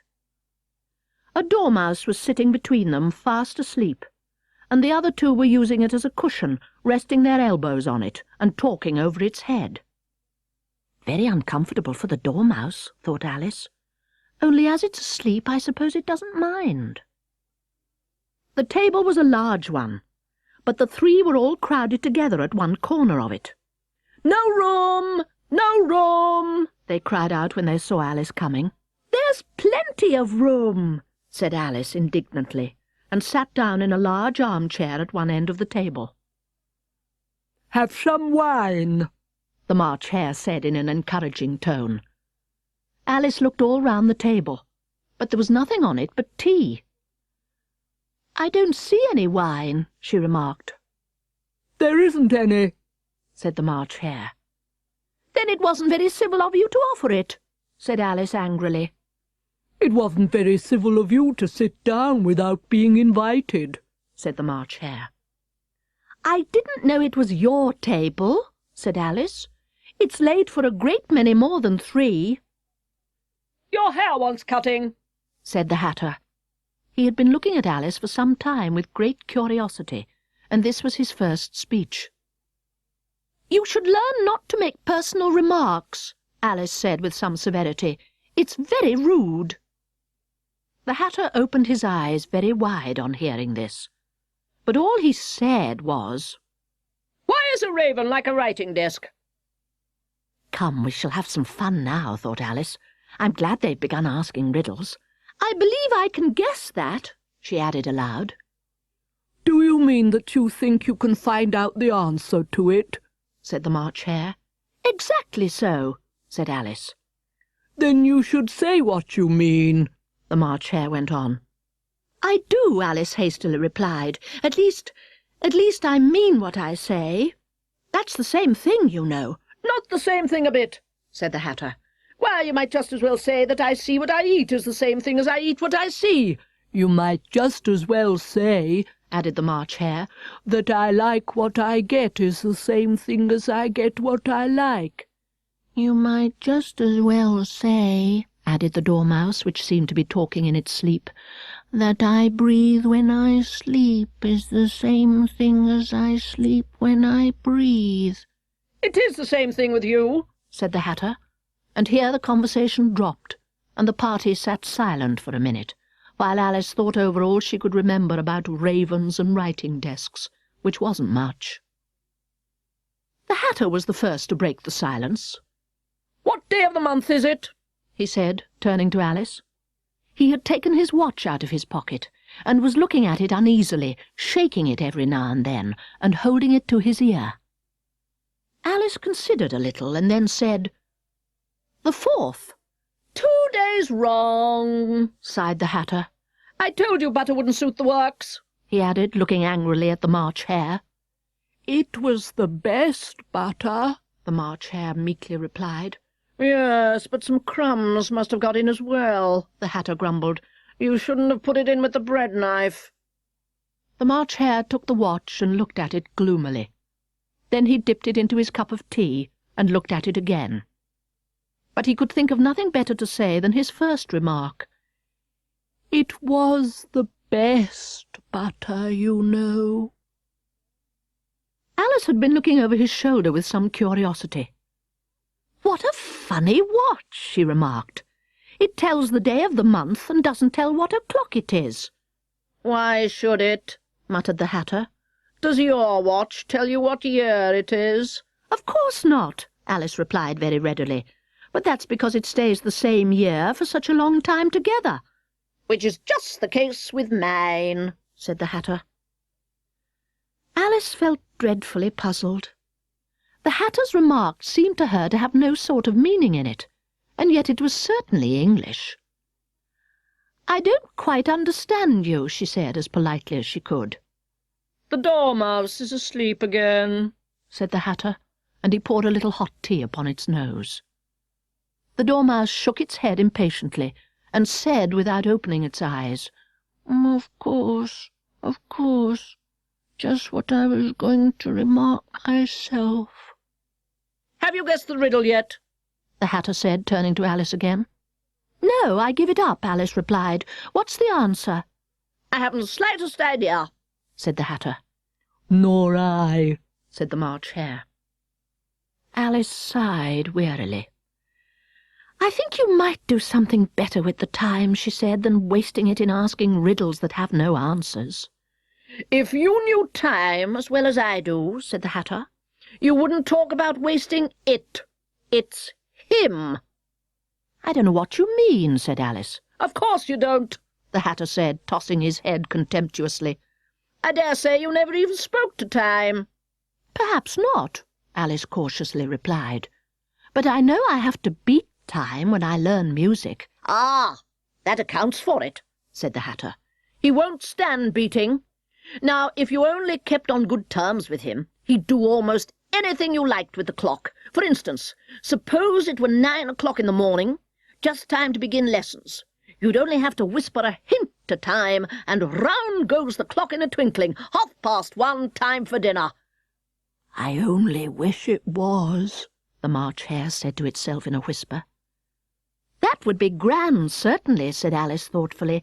"But then I shouldn't be hungry for it, you know." "Not at first, perhaps," said the Hatter, "but you could keep it to 1:30 as long as you liked." "Is that the way you manage?" Alice asked. The Hatter shook his head mournfully. "Not I," he replied.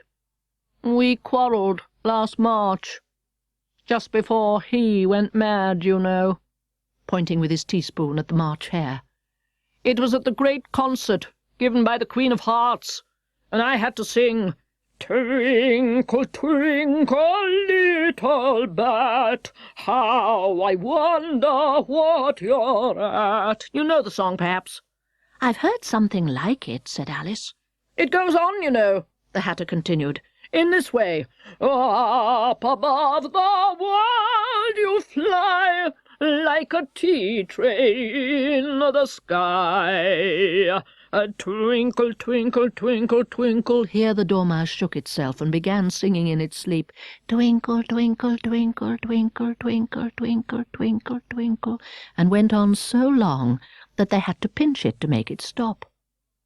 "Well, I'd hardly finished the first verse," said the Hatter, "when the Queen bawled out, 'He's murdering the time! Off with his head!'" "How dreadfully savage!" exclaimed Alice.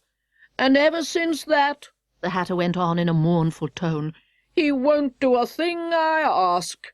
It's always 6 o'clock now." A bright idea came into Alice's head. "Is that the reason so many tea things are put out here?" she asked. "Yes, that's it," said the Hatter with a sigh. "It's always tea time, and we'd no time to wash the things between whiles." "Then you keep moving around, I suppose," said Alice.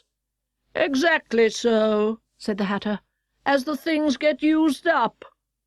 "But what happens when you come to the beginning again?" Alice ventured to ask. "Suppose we change the subject," the March Hare interrupted, yawning. "I'm getting tired of this. I vote the young lady tells us a story." "I'm afraid I don't know one," said Alice, rather alarmed at the proposal. "Then the Dormouse shall," they both cried. "Wake up, Dormouse!" And they pinched it on both sides at once. The Dormouse slowly opened its eyes. "I wasn't asleep," it said in a hoarse, feeble voice. "I heard every word you fellows were saying." "Tell us a story," said the March Hare. "Yes, please do," pleaded Alice. "And be quick about it," added the Hatter, "or you'll be asleep again before it's done." "Once upon a time there were 3 little sisters," the Dormouse began in a great hurry, "and the names were Elsie, Lacie, and Tilly, and they lived at the bottom of a well."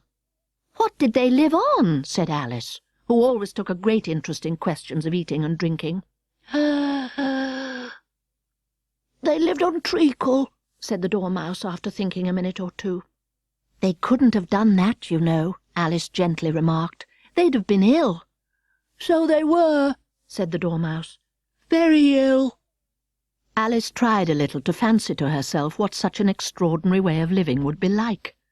But it puzzled her too much, so she went on, "But why did they live at the bottom of a well?" "Take some more tea," the March Hare said to Alice very earnestly. "I've had nothing yet," Alice replied in an offended tone, "so I can't take more." "You mean you can't take less?" said the Hatter. "It's very easy to take more than nothing." "Nobody asked your opinion," said Alice. "Who's making personal remarks now?" the Hatter asked triumphantly. Alice did not quite know what to say to this, so she helped herself to some tea and bread and butter, and then turned to the Dormouse and repeated her question. "Why did they live at the bottom of a well?" The Dormouse again took a minute or two to think about it, and then said, "It was a treacle well." "There's no such thing!" Alice was beginning very angrily, but the Hatter and the March Hare went "Shh, shh," and the Dormouse sulkily remarked, "If you can't be civil, you'd better finish the story for yourself."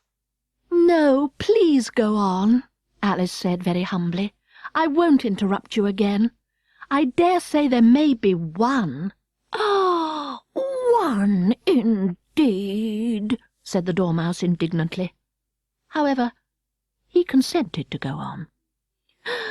"And so these three little sisters, they were learning to draw, you know." "What did they draw?" said Alice, quite forgetting her promise. "Treacle," said the Dormouse, without considering at all this time. "I want a clean cup," interrupted the Hatter. "Let's all move one place on." He moved on as he spoke, and the Dormouse followed him. The March Hare moved into the Dormouse's place, and Alice, rather unwillingly, took the place of the March Hare. The Hatter was the only one who got any advantage from the change, and Alice was a good deal worse off than before, as the March Hare had just upset the milk jug into his plate. Alice did not wish to offend the Dormouse again, so she began very cautiously. "But I don't understand. Where did they draw the treacle from?" "You can draw water out of a water well," said the Hatter. "So I should think you could draw treacle out of a treacle well. Eh, stupid?" "But they were in the well," Alice said to the Dormouse, not choosing to notice this last remark. "Of course they were," said the Dormouse. "Well in." This answer so confused poor Alice that she let the Dormouse go on for some time without interrupting it. "They were learning to draw," the Dormouse went on, yawning and rubbing its eyes, for it was getting very sleepy. "And they drew all manner of things, everything that begins with an M." "Why with an M?" said Alice. "Why not?" said the March Hare. Alice was silent. The Dormouse had closed its eyes by this time and was going off into a doze. But on being pinched by the Hatter, it woke up again with a little shriek and went on, "That begins with an M, such as mousetraps and the moon and memory and muchness. You know you say things are much of a muchness. Did you ever see such a thing as a drawing of a muchness?" "Really, now you ask me," said Alice, very much confused, "I don't think—" "Then you shouldn't talk," said the Hatter. This piece of rudeness was more than Alice could bear. She got up in great disgust and walked off. The Dormouse fell asleep instantly, and neither of the others took the least notice of her going, though she looked back once or twice, half hoping that they would call after her. The last time she saw them, they were trying to put the Dormouse into the teapot. "At any rate, I'll never go there again," said Alice, as she picked her way through the wood. "It's the stupidest tea-party I ever was at in all my life." Just as she said this, she noticed that one of the trees had a door leading right into it. "That's very curious," she thought. "But everything's curious today. I think I may as well go in at once." And in she went. Once more she found herself in the long hall, and close to the little glass table. "Now I'll manage better this time," she said to herself, and began by taking the little golden key and unlocking the door that led into the garden. Then she set to work nibbling at the mushroom, she had kept a piece of it in her pocket, till she was about a foot high. Then she walked down the little passage, and then she found herself at last in the beautiful garden, among the bright flower beds and the cool fountains. Chapter 8. The Queen's Croquet Ground. A large rose tree stood near the entrance of the garden. The roses growing on it were white, but there were 3 gardeners at it, busily painting them red. Alice thought this a very curious thing, and she went nearer to watch them. And just as she came up to them, she heard one of them say, "Look out now, Five! Don't go splashing paint over me like that." "I couldn't help it," said Five in a sulky tone. "Seven jogged my elbow." On which Seven looked up and said, "That's right, Five. Always lay the blame on others."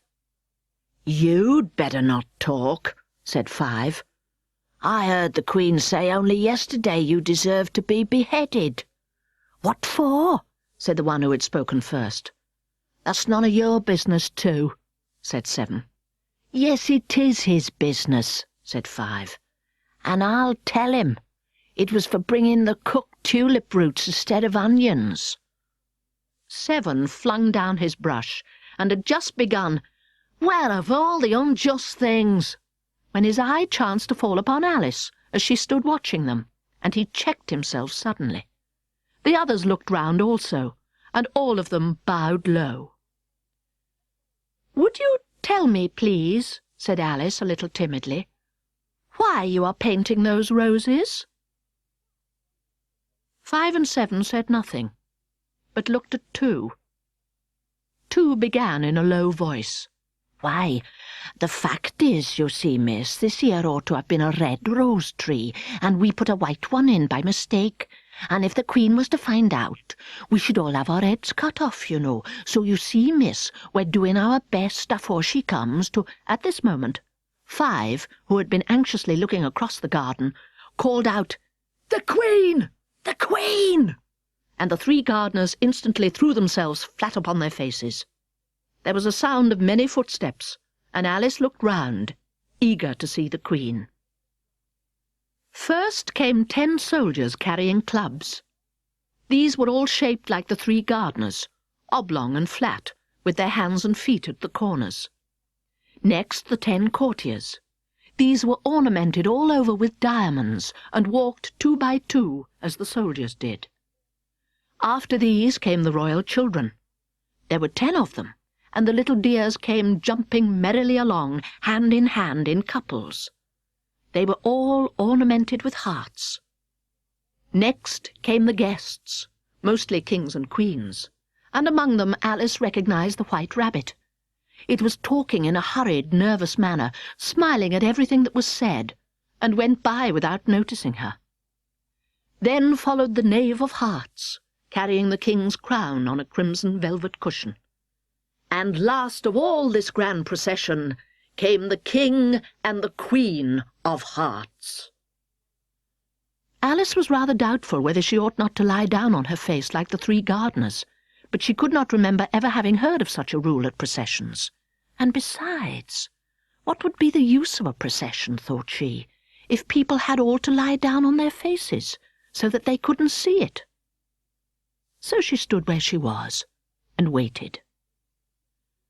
When the procession came opposite to Alice, they all stopped and looked at her, and the Queen said severely, "Who is this?" She said it to the Knave of Hearts, who only bowed and smiled in reply. "Idiot!" said the Queen, tossing her head impatiently, and turning to Alice she went on, "What's your name, child?" "My name is Alice, so please your Majesty," said Alice very politely, but she added to herself, "Why, they're only a pack of cards after all. I needn't be afraid of them." "And who are these?" said the Queen, pointing to the three gardeners who were lying round the rose-tree. For you see, as they were lying on their faces, and the pattern on their backs was the same as the rest of the pack, she could not tell whether they were gardeners or soldiers or courtiers or 3 of her own children. "How should I know?" said Alice, surprised at her own courage. "It's no business of mine." The Queen turned crimson with fury, and after glaring at her for a moment like a wild beast, began screaming, "Off with her head! Off with—" "Nonsense!" said Alice very loudly and decidedly, and the Queen was silent. The King laid his hand upon her arm, and timidly said, "Consider, my dear, she is only a child." The Queen turned angrily away from him and said to the knave, "Turn them over!" The knave did so, very carefully, with one foot. "Get up!" said the Queen in a shrill, loud voice, and the 3 gardeners instantly jumped up and began bowing to the King, the Queen, the royal children, and everybody else. "Leave off that!" screamed the Queen. "You make me giddy!"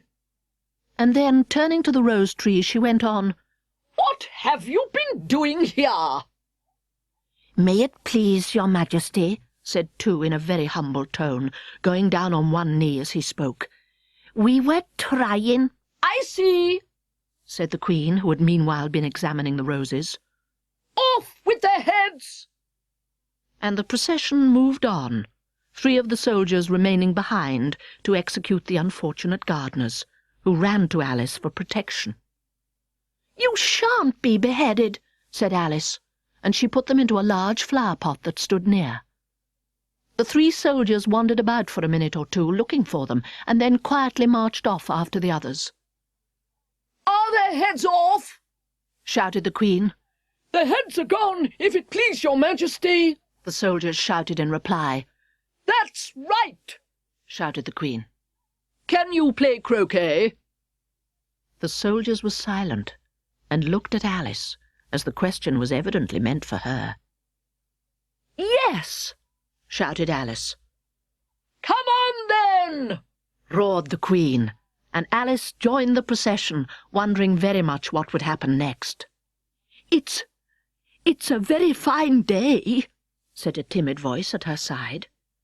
She was walking by the White Rabbit, who was peeping anxiously into her face. "Very," said Alice. "Where's the Duchess?" "Hush, hush," said the Rabbit in a low, hurried tone. He looked anxiously over his shoulder as he spoke, and then raised himself up on tiptoe, put his mouth close to her ear, and whispered, "She's under sentence of execution." "What for?" said Alice. "Did you say, 'What a pity'?" the Rabbit asked. "No, I didn't," said Alice. "I don't think it's at all a pity. I said, 'What for?'" "She boxed the Queen's ears," the Rabbit began. Alice gave a little scream of laughter. "Oh, hush!" the Rabbit whispered in a frightened tone. "The Queen will hear you. You see, she came rather late, and the Queen said—" "Get to your places!" shouted the Queen in a voice of thunder, and people began running about in all directions, tumbling up against each other. However, they got settled down in a minute or 2, and the game began. Alice thought she had never seen such a curious croquet ground in her life. It was all ridges and furrows. The croquet balls were live hedgehogs, and the mallets live flamingos, and the soldiers had to double themselves up and stand on their hands and feet to make the arches. The chief difficulty Alice found at first was in managing her flamingo. She succeeded in getting its body tucked away comfortably enough, under her arm, with its legs hanging down, but generally, just as she had got its neck nicely straightened out and was going to give the hedgehog a blow with its head, it would twist itself round and look up in her face, with such a puzzled expression that she could not help bursting out laughing. And when she had got its head down and was going to begin again, it was very provoking to find that the hedgehog had unrolled itself and was in the act of crawling away. Besides all this, there was generally a ridge or a furrow in the way where she wanted to send the hedgehog to, and as the doubled-up soldiers were always getting up and walking off to other parts of the ground, Alice soon came to the conclusion that it was a very difficult game indeed. The players all played at once, without waiting for turns, quarrelling all the while, and fighting for the hedgehogs. And in a very short time the Queen was in a furious passion, and went stamping about and shouting, "Off with his head!" or "Off with her head!" about once in a minute. Alice began to feel very uneasy. To be sure, she had not as yet had any dispute with the Queen, but she knew that it might happen any minute. And then, thought she, what would become of me?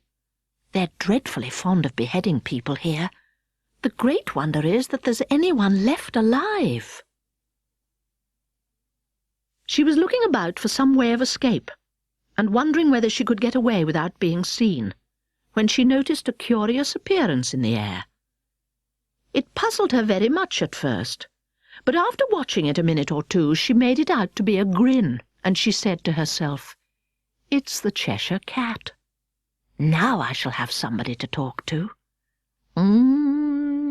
How are you getting on?" said the cat, as soon as there was mouth enough for it to speak with. Alice waited till the eyes appeared, and then nodded. "It's no use speaking to it," she thought, "till its ears have come, or at least one of them." In another minute the whole head appeared, and then Alice put down her flamingo and began an account of the game, feeling very glad she had someone to listen to her. The cat seemed to think that there was enough of it now in sight, and no more of it appeared.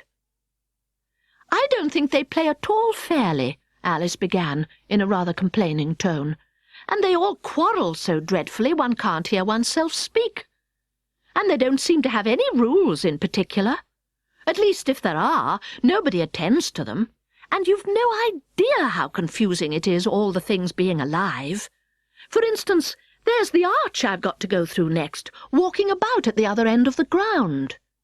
And I should have croqueted the Queen's hedgehog just now, only it ran away when it saw mine coming." "How do you like the Queen?" said the cat in a low voice. "Not at all," said Alice. "She's so extremely—" Just then she noticed that the Queen was close behind her listening, so she went on, "likely to win, that it's hardly worth while finishing the game." The Queen smiled and passed on. "Who are you talking to?" said the King, coming up to Alice and looking at the cat's head with great curiosity. "It's a friend of mine, a Cheshire Cat," said Alice. "Allow me to introduce it." "I don't like the look of it at all," said the King. "However, it may kiss my hand if it likes." "I'd rather not," the cat remarked. "Don't be impertinent," said the King, "and don't look at me like that." He got behind Alice as he spoke. "A cat may look at a king," said Alice. "I've read that in some book, but I don't remember where." "Well, it must be removed," said the King very decidedly, and he called to the Queen, who was passing at the moment. "My dear, I wish you would have this cat removed." The Queen had only one way of settling all difficulties, great or small. "Off with his head," she said, without even looking round. "I'll fetch the executioner myself," said the King eagerly, and he hurried off. Alice thought she might as well go back and see how the game was going on, as she heard the Queen's voice in the distance screaming with passion. She had already heard her sentence 3 of the players to be executed for having missed their turns, and she did not like the look of things at all, as the game was in such confusion that she never knew whether it was her turn or not. So she went off in search of her hedgehog. The hedgehog was engaged in a fight with another hedgehog, which seemed to Alice an excellent opportunity for croqueting one of them with the other. The only difficulty was that her flamingo was gone across to the other side of the garden, where Alice could see it trying in a helpless sort of way to fly up into a tree. By the time she had caught the flamingo and brought it back, the fight was over, and both hedgehogs were out of sight. But it doesn't matter much, thought Alice, as all the archers are gone from this side of the ground. So she tucked it away under her arm that it might not escape again, and went back to have a little more conversation with her friend. When she got back to the Cheshire Cat, she was surprised to find quite a large crowd collected round it. There was a dispute going on between the executioner, the King, and the Queen, who were all talking at once, while all the rest were quite silent and looked very uncomfortable. The moment Alice appeared, she was appealed to by all 3 to settle the question, and they repeated their arguments to her, though as they all spoke at once she found it very hard to make out exactly what they said. The executioner's argument was that you couldn't cut off a head unless there was a body to cut it off from, that he had never had to do such a thing before, and he wasn't going to begin at his time of life. The king's argument was that anything that had a head could be beheaded, and that you weren't to talk nonsense. The queen's argument was that if something wasn't done about it in less than no time, she'd have everybody executed all round. It was this last remark that had made the whole party look so grave and anxious. Alice could think of nothing else to say but, "It belongs to the Duchess. You'd better ask her about it." "She's in prison," the Queen said to the executioner. "Fetch her here." And the executioner went off like an arrow. The cat's head began fading away the moment he was gone, and by the time he had come back with the Duchess, it had entirely disappeared. So the king and the executioner ran wildly up and down looking for it, while the rest of the party went back to the game. Chapter 9. The Mock Turtle's Story. "You can't think how glad I am to see you again, you dear old thing," said the Duchess, as she tucked her arm affectionately into Alice's, and they walked off together. Alice was very glad to find her in such a pleasant temper, and thought to herself that perhaps it was only the pepper that had made her so savage when they met in the kitchen. "When I'm a Duchess," she said to herself, not in a very hopeful tone, though, "I won't have any pepper in my kitchen at all. Soup does very well without. Maybe it's always pepper that makes people hot-tempered," she went on, very much pleased at having found out a new kind of rule. "And vinegar that makes them sour, and chamomile that makes them bitter, and barley sugar and such things that make children sweet-tempered. I only wish people knew that. Then they wouldn't be so stingy about it, you know." She had quite forgotten the Duchess by this time, and was a little startled when she heard her voice close to her ear. "You're thinking about something, my dear, and that makes you forget to talk. I can't tell you just now what the moral of that is, but I shall remember it in a bit." "Perhaps it hasn't one," Alice ventured to remark. "Tut, tut, child," said the Duchess. "Everything's got a moral, if only you can find it." And she squeezed herself up closer to Alice's side as she spoke. Alice did not much like her keeping so close to her. First, because the Duchess was very ugly, and secondly, because she was exactly the right height to rest her chin on Alice's shoulder, and it was an uncomfortably sharp chin. However, she did not like to be rude, so she bore it as well as she could. "The game's going on rather better now," she said, by way of keeping up the conversation a little. "'Tis so," said the Duchess, "and the moral of that is, oh, 'tis love that makes the world go round." "Somebody said," Alice whispered, "that it's done by everybody minding their own business." "Ah, well, it means much the same thing," said the Duchess, digging her sharp little chin into Alice's shoulder as she added, "and the moral of that is, take care of the sense, and the sounds will take care of themselves." How fond she is of finding morals in things, Alice thought to herself. "I dare say you're wondering why I don't put my arm round your waist," the Duchess said after a pause. "The reason is that I'm doubtful about the temper of your flamingo. Shall I try the experiment?" "He might bite," Alice cautiously replied, not feeling at all anxious to have the experiment tried. "Very true," said the Duchess. "Flamingos and mustard both bite, and the moral of that is, birds of a feather flock together." "Only mustard isn't a bird," Alice remarked. "Right, as usual," said the Duchess. "What a clear way you have of putting things." "It's a mineral, I think," said Alice. "Of course it is," said the Duchess, who seemed ready to agree to everything that Alice said. "There's a large mustard mine near here, and the moral of that is, the more there is of mine, the less there is of yours." "Oh, I know," exclaimed Alice, who had not attended to this last remark. "It's a vegetable. It doesn't look like one, but it is." "I quite agree with you," said the Duchess, "and the moral of that is, be what you would seem to be.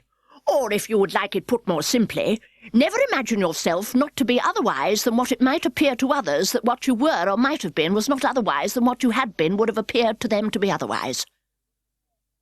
I think I should understand that better, Alice said very politely, if I had it written down, but I can't quite follow it as you say it. That's nothing to what I could say if I chose, the Duchess replied in a pleased tone. Pray don't trouble yourself to say it any longer than that, said Alice. Oh, don't talk about trouble, said the Duchess. I make you a present of everything I've said as yet. A cheap sort of present, thought Alice. I'm glad people don't give birthday presents like that. But she did not venture to say it out loud. Thinking again? The Duchess asked, with another dig of her sharp little chin. I've a right to think, said Alice sharply, for she was beginning to feel a little worried. Just about as much right, said the Duchess, as pigs have to fly, and the But here, to Alice's great surprise, the Duchess's voice died away, even in the middle of her favourite word, moral, and the arm that was linked into hers began to tremble. Alice looked up, and there stood the Queen in front of them, with her arms folded, frowning like a thunderstorm. "A fine day, Your Majesty," the Duchess began in a low, weak voice. "Now I give you fair warning," shouted the Queen, stamping on the ground as she spoke. "Either you or your head must be off, and that in about half no time. Take your choice." The Duchess took her choice, and was gone in a moment. "Let's go on with the game," the Queen said to Alice, and Alice was too much frightened to say a word, but slowly followed her back to the croquet ground. The other guests had taken advantage of the Queen's absence and were resting in the shade. However, the moment they saw her, they hurried back to the game, the Queen merely remarking that a moment's delay would cost them their lives. All the time they were playing, the Queen never left off quarrelling with the other players, and shouting, "Off with his head!" or "Off with her head!" Those whom she sentenced were taken into custody by the soldiers, who of course had to leave off being archers to do this, so that by the end of half an hour or so there were no archers left, and all the players except the King, the Queen, and Alice were in custody and under sentence of execution. Then the Queen left off, quite out of breath, and said to Alice, "Have you seen the Mock Turtle yet?" "No," said Alice. "I don't even know what a mock turtle is." "It's the thing mock turtle soup is made from," said the Queen.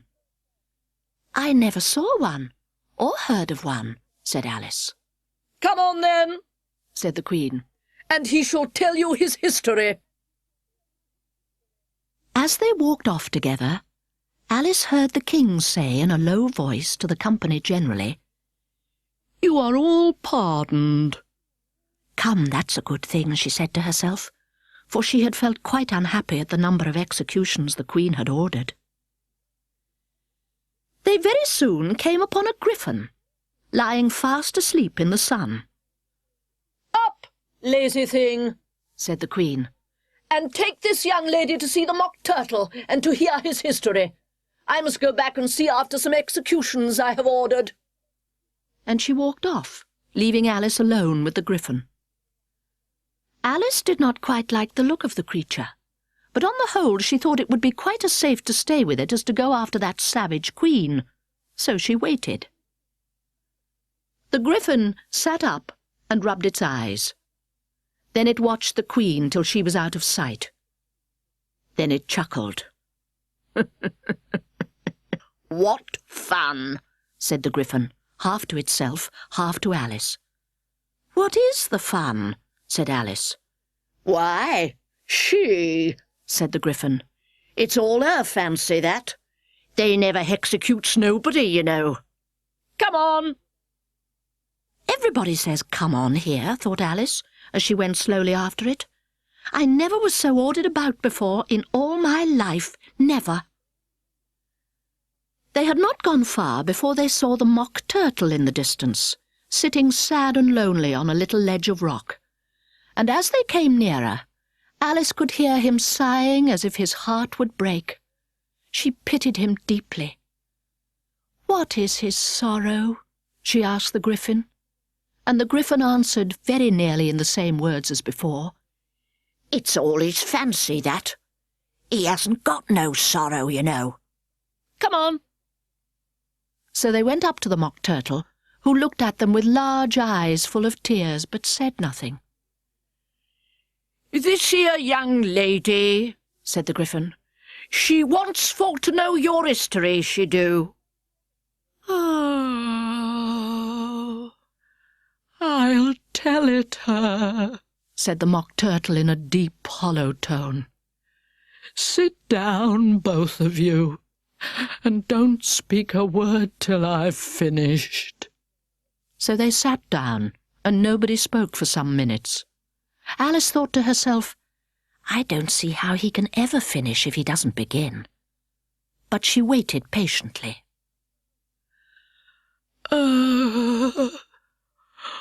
Once," said the Mock Turtle at last with a deep sigh, "I was a real turtle." These words were followed by a very long silence, broken only by an occasional exclamation of "Hitchikara" from the Gryphon, and the constant heavy sobbing of the Mock Turtle. Alice was very nearly getting up and saying, "Thank you, sir, for your interesting story," but she could not help thinking there must be more to come, so she sat still and said nothing.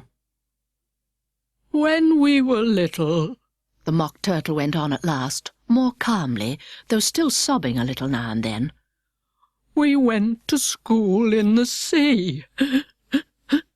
The master was an old turtle. We used to call him Tortoise." "Why did you call him Tortoise if he wasn't one?" Alice asked. "We called him Tortoise because he taught us," said the Mock Turtle angrily. "Really, you are very dull. You ought to be ashamed of yourself for asking such a simple question," added the Gryphon. And then they both sat silent and looked at poor Alice, who felt ready to sink into the earth. At last the Gryphon said to the Mock Turtle, "Drive on, old fellow. Don't be all day about it." And he went on in these words. "Yes, we went to school in the sea, though you mayn't believe it." "I never said I didn't," interrupted Alice. "You did," said the Mock Turtle, "Hold your tongue," added the Gryphon, before Alice could speak again. The Mock Turtle went on. "We had the best of educations. In fact, we went to school every day." "I've been to a day school too," said Alice. "You needn't be so proud as all that." "With extras?" asked the Mock Turtle a little anxiously. "Yes," said Alice. "We learned French and music." "And washing?" said the Mock Turtle. "Certainly not," said Alice indignantly. "Ah, then yours wasn't a really good school," said the Mock Turtle in a tone of great relief. "Now at ours they had at the end of the bill French, music, and washing extra." "You couldn't have wanted it much," said Alice, "living at the bottom of the sea." "I couldn't afford to learn it," said the Mock Turtle with a sigh. "I only took the regular course." "What was that?" inquired Alice.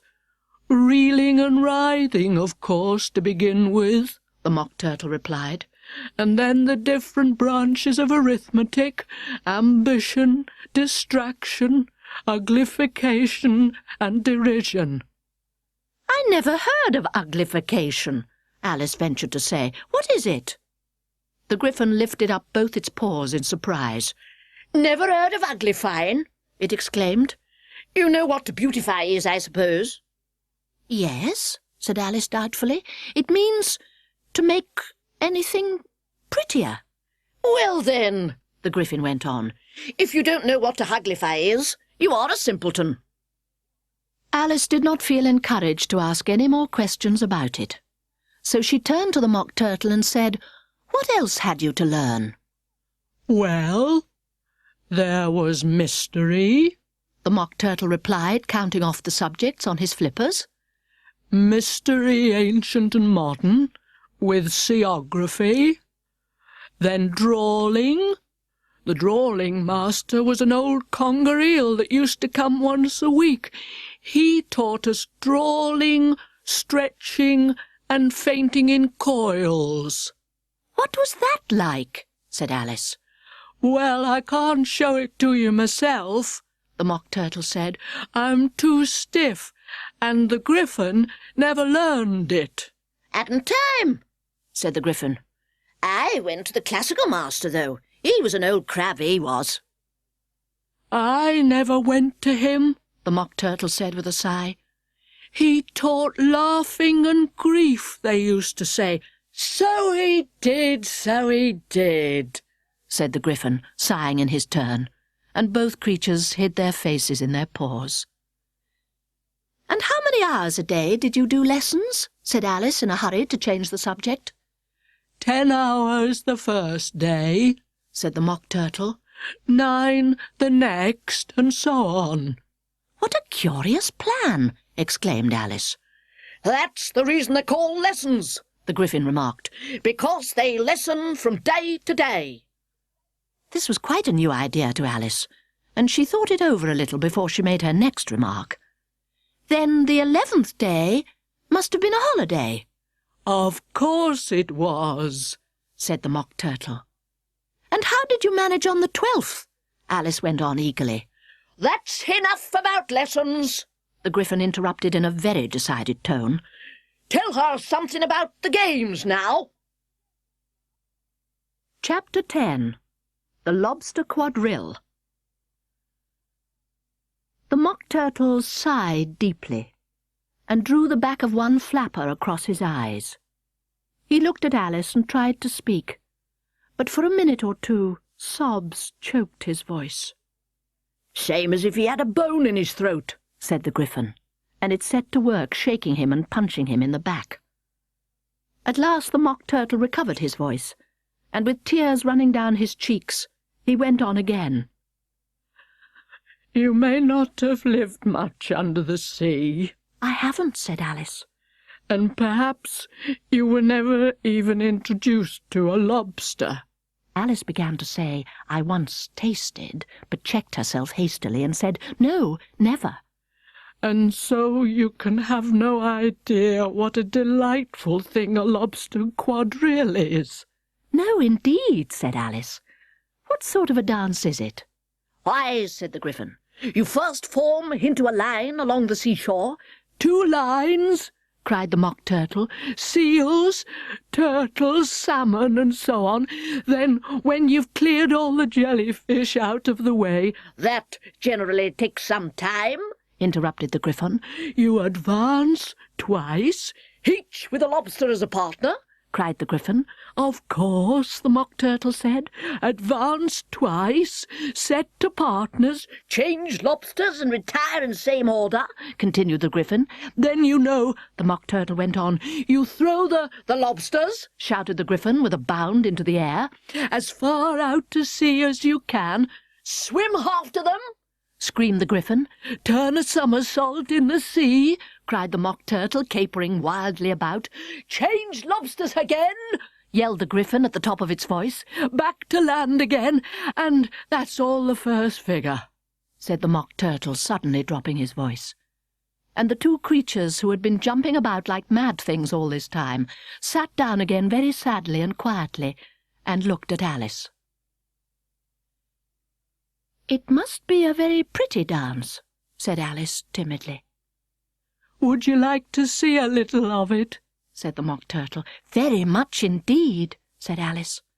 "Come, let's try the first figure," said the Mock Turtle to the Gryphon. "We can do it without lobsters, you know.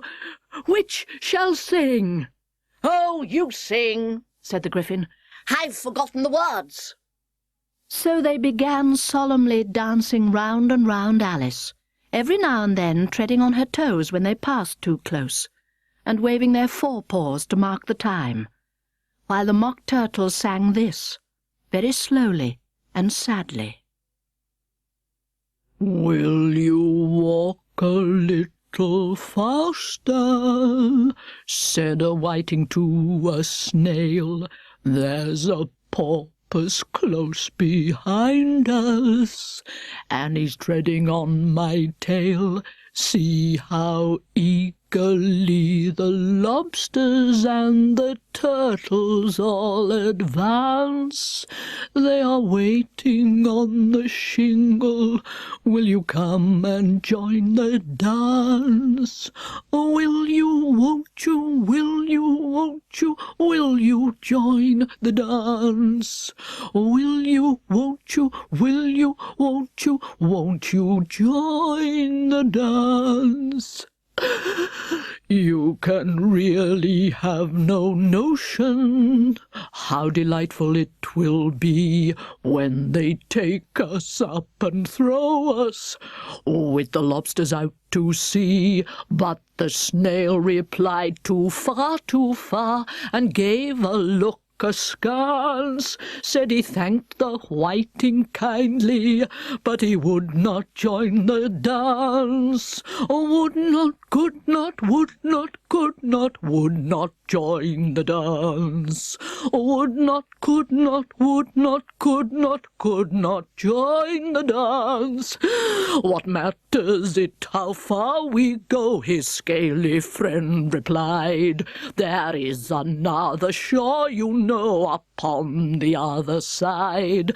The further off from England, the nearer is to France. Then turn not pale, beloved snail, but come and join the dance. Oh, will you, won't you, will you, won't you, will you join the dance?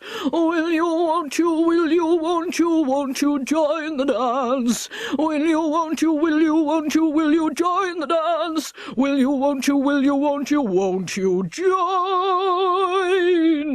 the dance? "Thank you. It's a very interesting dance to watch," said Alice, feeling very glad that it was over at last. "I do so like that curious song about the whiting." Oh, as to the whiting, said the Mock Turtle, you've seen them, of course. "Yes," said Alice. "I've often seen them at She checked herself hastily. I don't know where Din may be, said the Mock Turtle, but if you've seen them so often, of course you know what they're like. "I believe so," Alice replied thoughtfully. "They have their tails in their mouths, and they're all over crumbs." You're wrong about the crumbs, said the Mock Turtle. Crumbs would all wash off in the sea, but they have their tails in their mouths, and the reason is— Here the Mock Turtle yawned and shut his eyes. "Tell her about the reason and all that," he said to the Gryphon. "The reason is," said the Gryphon, "that they would go with the lobsters to the dance, so they got thrown out to sea. So they had to fall a long way. So they got their tails fast in their mouths, so they couldn't get them out again. That's all." "Thank you," said Alice. "It's very interesting. I never knew so much about a whiting before." "I can tell you more than that if you like," said the Gryphon. "Do you know why it's called a whiting?" "I never thought about it," said Alice. "Why?" "It does the boots and shoes," the Gryphon replied very solemnly. Alice was thoroughly puzzled. "Does the boots and shoes?" she repeated in a wondering tone. "Why, what are your shoes done with?" said the Gryphon. "I mean, what makes them so shiny?" Alice looked down at them and considered a little before she gave her answer. "They're done with blacking, I believe." "Boots and shoes under the sea," the Gryphon went on in a deep voice, "are done with whiting. Now you know." "And what are they made of?" Alice asked in a tone of great curiosity. "Soles and eels, of course," the Gryphon replied rather impatiently. "Any shrimp could have told you that." "If I'd been the whiting," said Alice, whose thoughts were still running on the song, "I'd have said to the porpoise, 'Keep back, please. We don't want you with us.'" "They were obliged to have him with them," the Mock Turtle said. "No wise fish would go anywhere without a porpoise." "Wouldn't it really?" said Alice in a tone of great surprise. "Of course not," said the Mock Turtle. "Why, if a fish came to me and told me he was going on a journey, I should say, 'With what purpose?'" "Don't you mean purpose?" said Alice. "I mean what I say," the Mock Turtle replied in an offended tone, and the Gryphon added, Come, let's hear some of your adventures. "I could tell you my adventures, beginning from this morning," said Alice a little timidly, "but it's no use going back to yesterday, because I was a different person then." "Explain all that," said the Mock Turtle. No, the adventures first," said the Gryphon in an impatient tone. "Explanations take such a dreadful time." So Alice began telling them her adventures from the time when she first saw the White Rabbit. She was a little nervous about it just at first. The two creatures got so close to her, one on each side, and opened their eyes and mouths so very wide. But she gained courage as she went on. Her listeners were perfectly quiet till she got to the part about her repeating, "You are old, Father William," to the caterpillar, and the words all coming different, and then the Mock Turtle drew a long breath and said, "That's very curious."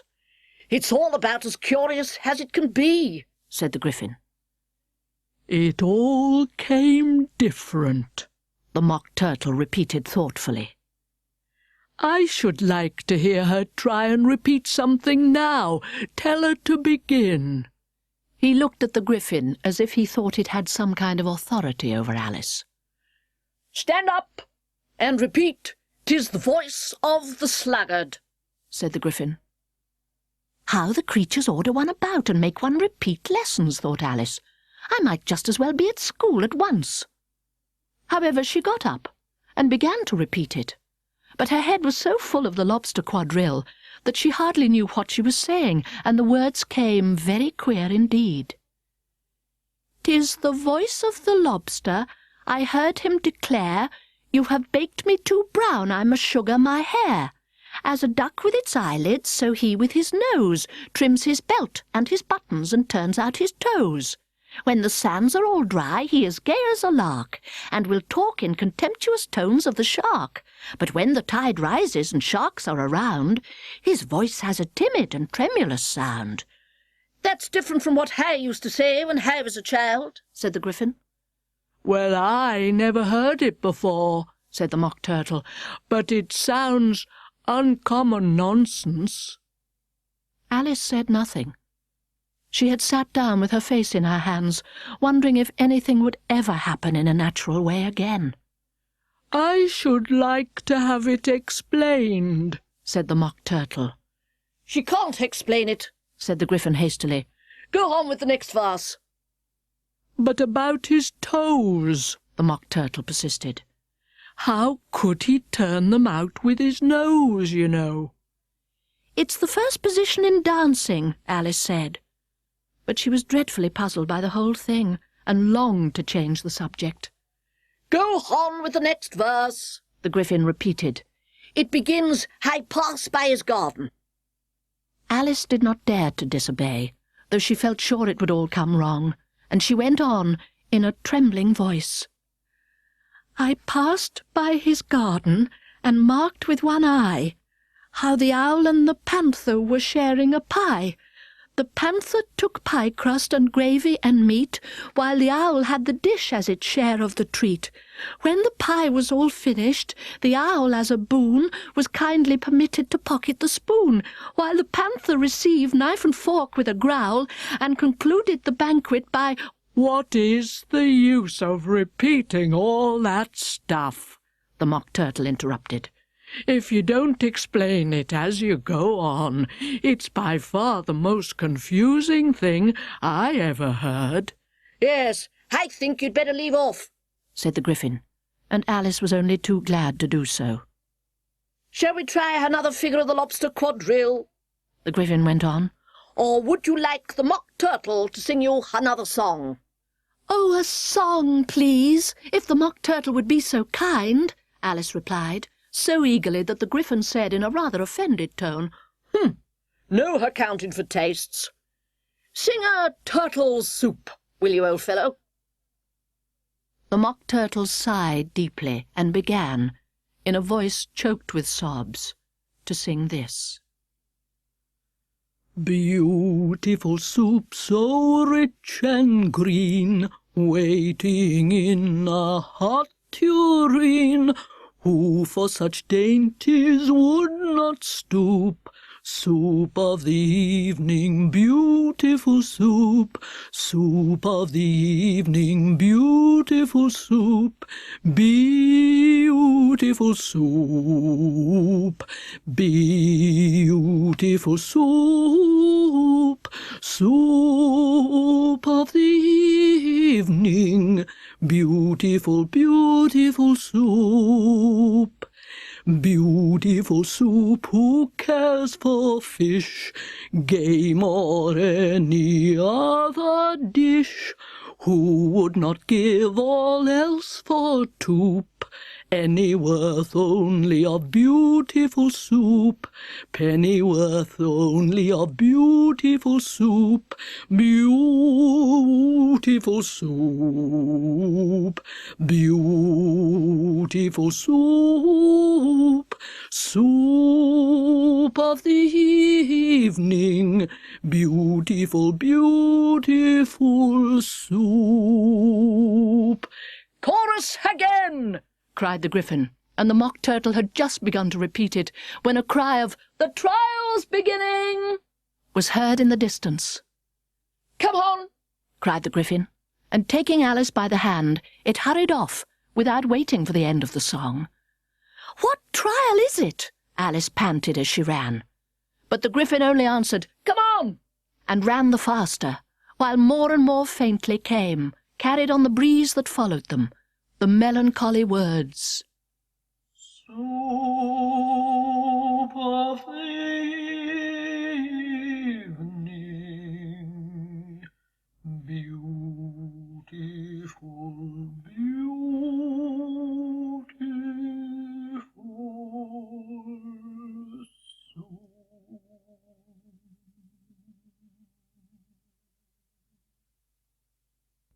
Chapter 11. Who Stole the Tarts? The King and Queen of Hearts were seated on their throne when they arrived, with a great crowd assembled about them, all sorts of little birds and beasts, as well as the whole pack of cards. The knave was standing before them, in chains, with a soldier on each side to guard him. And near the king was the White Rabbit, with a trumpet in one hand and a scroll of parchment in the other. In the very middle of the court was a table with a large dish of tarts upon it. They looked so good that it made Alice quite hungry to look at them. "I wish they'd get the trial done," she thought, "and hand round the refreshments." But there seemed to be no chance of this, so she began looking at everything about her to pass away the time. Alice had never been in a court of justice before, but she had read about them in books, and was quite pleased to find that she knew the name of nearly everything there.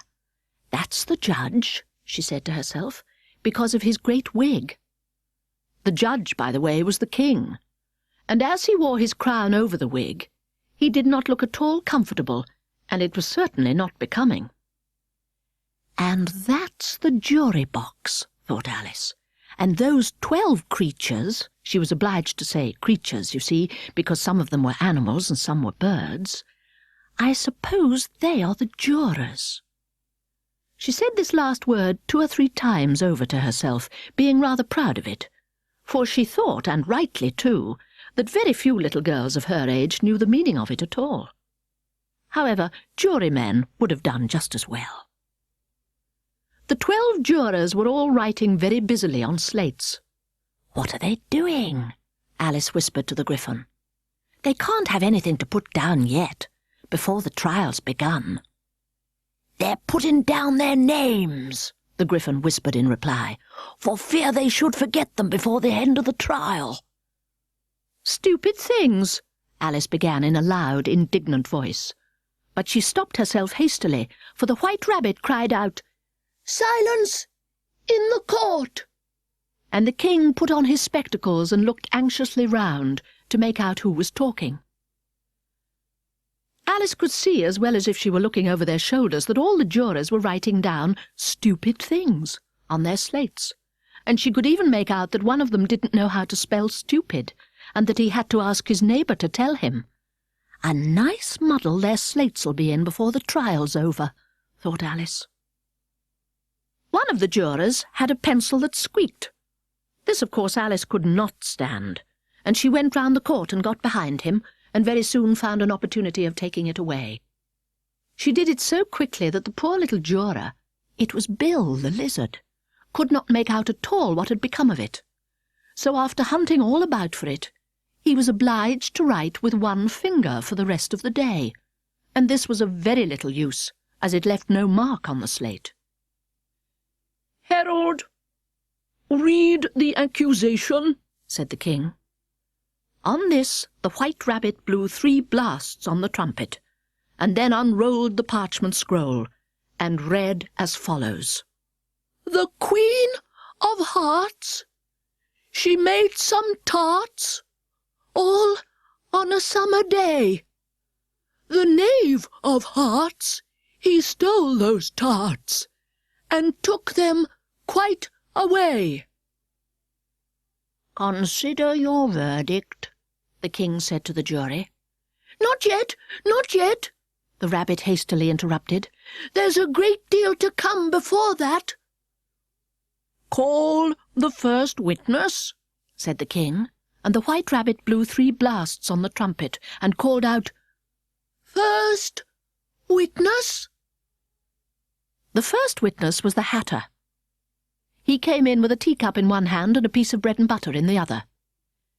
"I beg pardon, Your Majesty," he began, "for bringing these in, but I hadn't quite finished my tea when I was sent for." "You ought to have finished," said the king. "When did you begin?" The Hatter looked at the March Hare, who had followed him into court, arm in arm with the Dormouse. 14th of March, I think it was, he said. 15th, said the March Hare. 16th, said the Dormouse. Write that down, the king said to the jury, and the jury eagerly wrote down all 3 dates on their slates, and then added them up and reduced the answer to shillings and pence. Take off your hat, the king said to the Hatter. It isn't mine, said the Hatter. stolen, the king exclaimed, turning to the jury, who instantly made a memorandum of the fact. I keep them to sell, the Hatter added as an explanation. I've none of my own. I'm a hatter. Here the Queen put on her spectacles and began staring hard at the Hatter, who turned pale and fidgeted. Give your evidence, said the king, and don't be nervous, or I'll have you executed on the spot. This did not seem to encourage the witness at all. He kept shifting from one foot to the other, looking uneasily at the Queen, and in his confusion he bit a large piece out of his teacup instead of the bread and butter. Just at this moment, Alice felt a very curious sensation, which puzzled her a good deal until she made out what it was.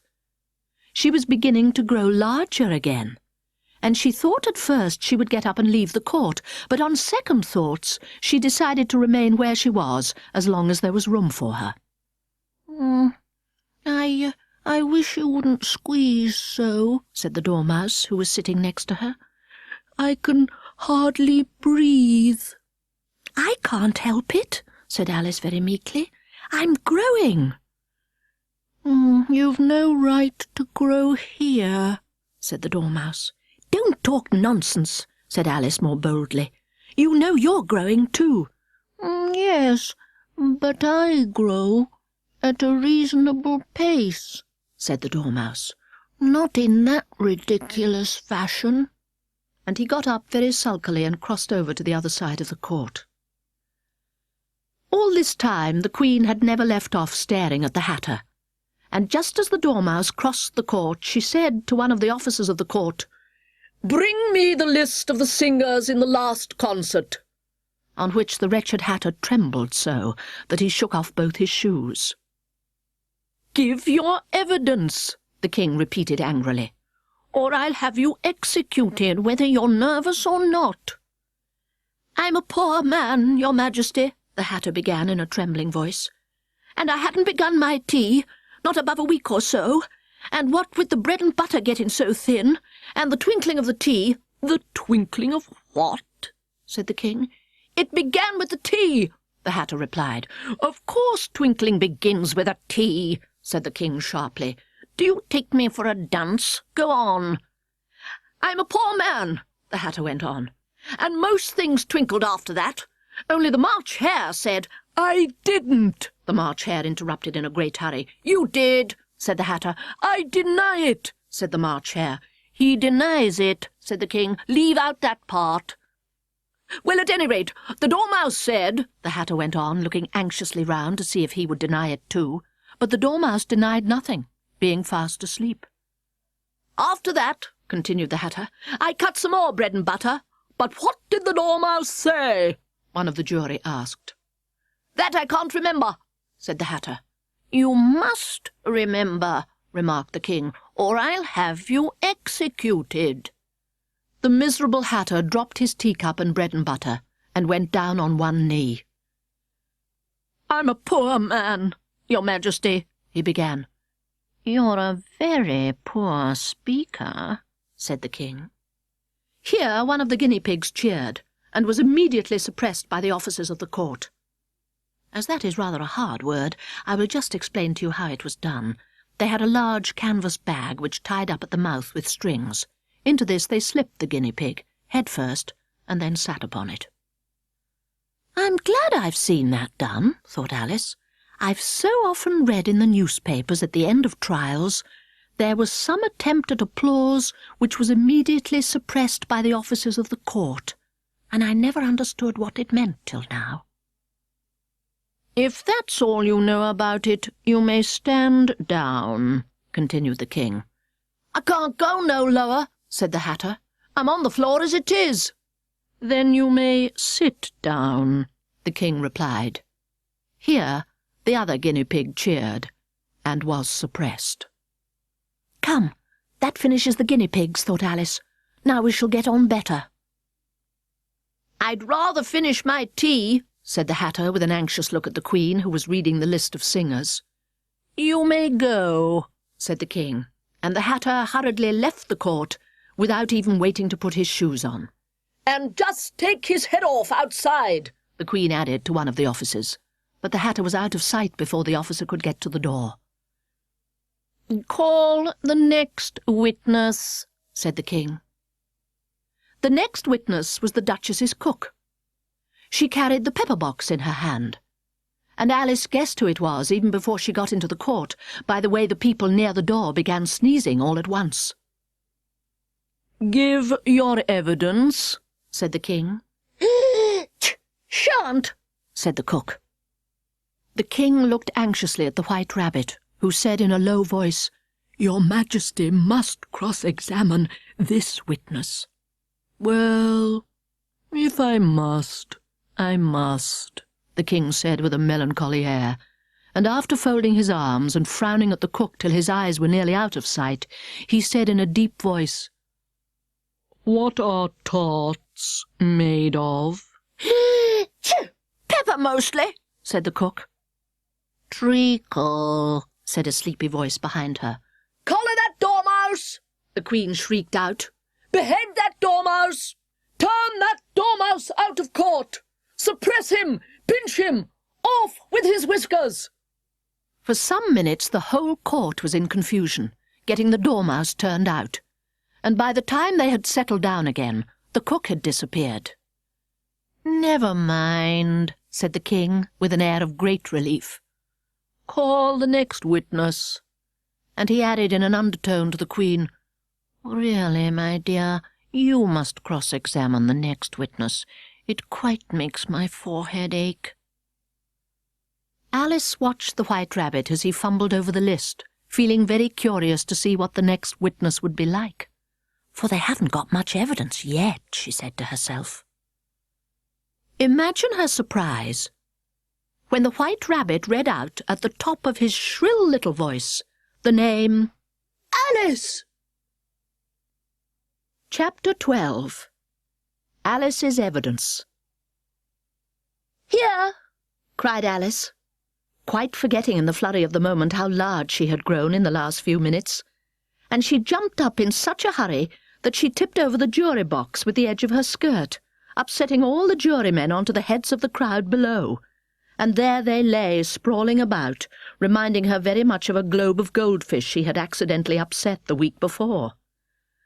"Oh, I beg your pardon," she exclaimed in a tone of great dismay, and began picking them up again as quickly as she could, for the accident of the goldfish kept running in her head, and she had a vague sort of idea that they must be collected at once and put back into the jury box, or they would die. "The trial cannot proceed," said the King in a very grave voice, "until all the jurymen are back in their proper places. All," he repeated with great emphasis, looking hard at Alice as he said so. Alice looked at the jury box and saw that in her haste she had put the lizard in head downwards, and the poor little thing was waving its tail about in a melancholy way, being quite unable to move. She soon got it out again and put it right. "Not that it signifies much," she said to herself. "I should think it would be quite as much use in the trial one way up as the other." As soon as the jury had a little recovered from the shock of being upset, and their slates and pencils had been found and handed back to them, they set to work very diligently to write out a history of the accident, all except the lizard, who seemed too much overcome to do anything but sit with its mouth open, gazing up into the roof of the court. "What do you know about this business?" the King said to Alice. "Nothing," said Alice. "Nothing whatever?" persisted the King. "Nothing whatever," said Alice. "That's very important," the King said, turning to the jury. They were just beginning to write this down on their slates, when the White Rabbit interrupted. "Unimportant, Your Majesty means, of course," he said in a very respectful tone, but frowning and making faces at him as he spoke. "Unimportant, of course I meant," the King hastily said, and went on to himself in an undertone. "Important, unimportant, unimportant, important," as if he were trying which word sounded best. Some of the jury wrote it down important, and some unimportant. Alice could see this, as she was near enough to look over their slates. "But it doesn't matter a bit," she thought to herself. At this moment the King, who had been for some time busily writing in his notebook, called out, "Silence!" and read out from his book, "Rule 42. All persons more than a mile high to leave the court." Everybody looked at Alice. "I'm not a mile high," said Alice. "You are," said the King. "Nearly 2 miles high," added the Queen. "Well, I shan't go at any rate," said Alice. "Besides, that's not a regular rule. You invented it just now." "It's the oldest rule in the book," said the King. "Then it ought to be number 1, said Alice. The King turned pale and shut his notebook hastily. "Consider your verdict," he said to the jury in a low, trembling voice. "There's more evidence to come yet, please, Your Majesty," said the White Rabbit, jumping up in a great hurry. "This paper has just been picked up." "What's in it?"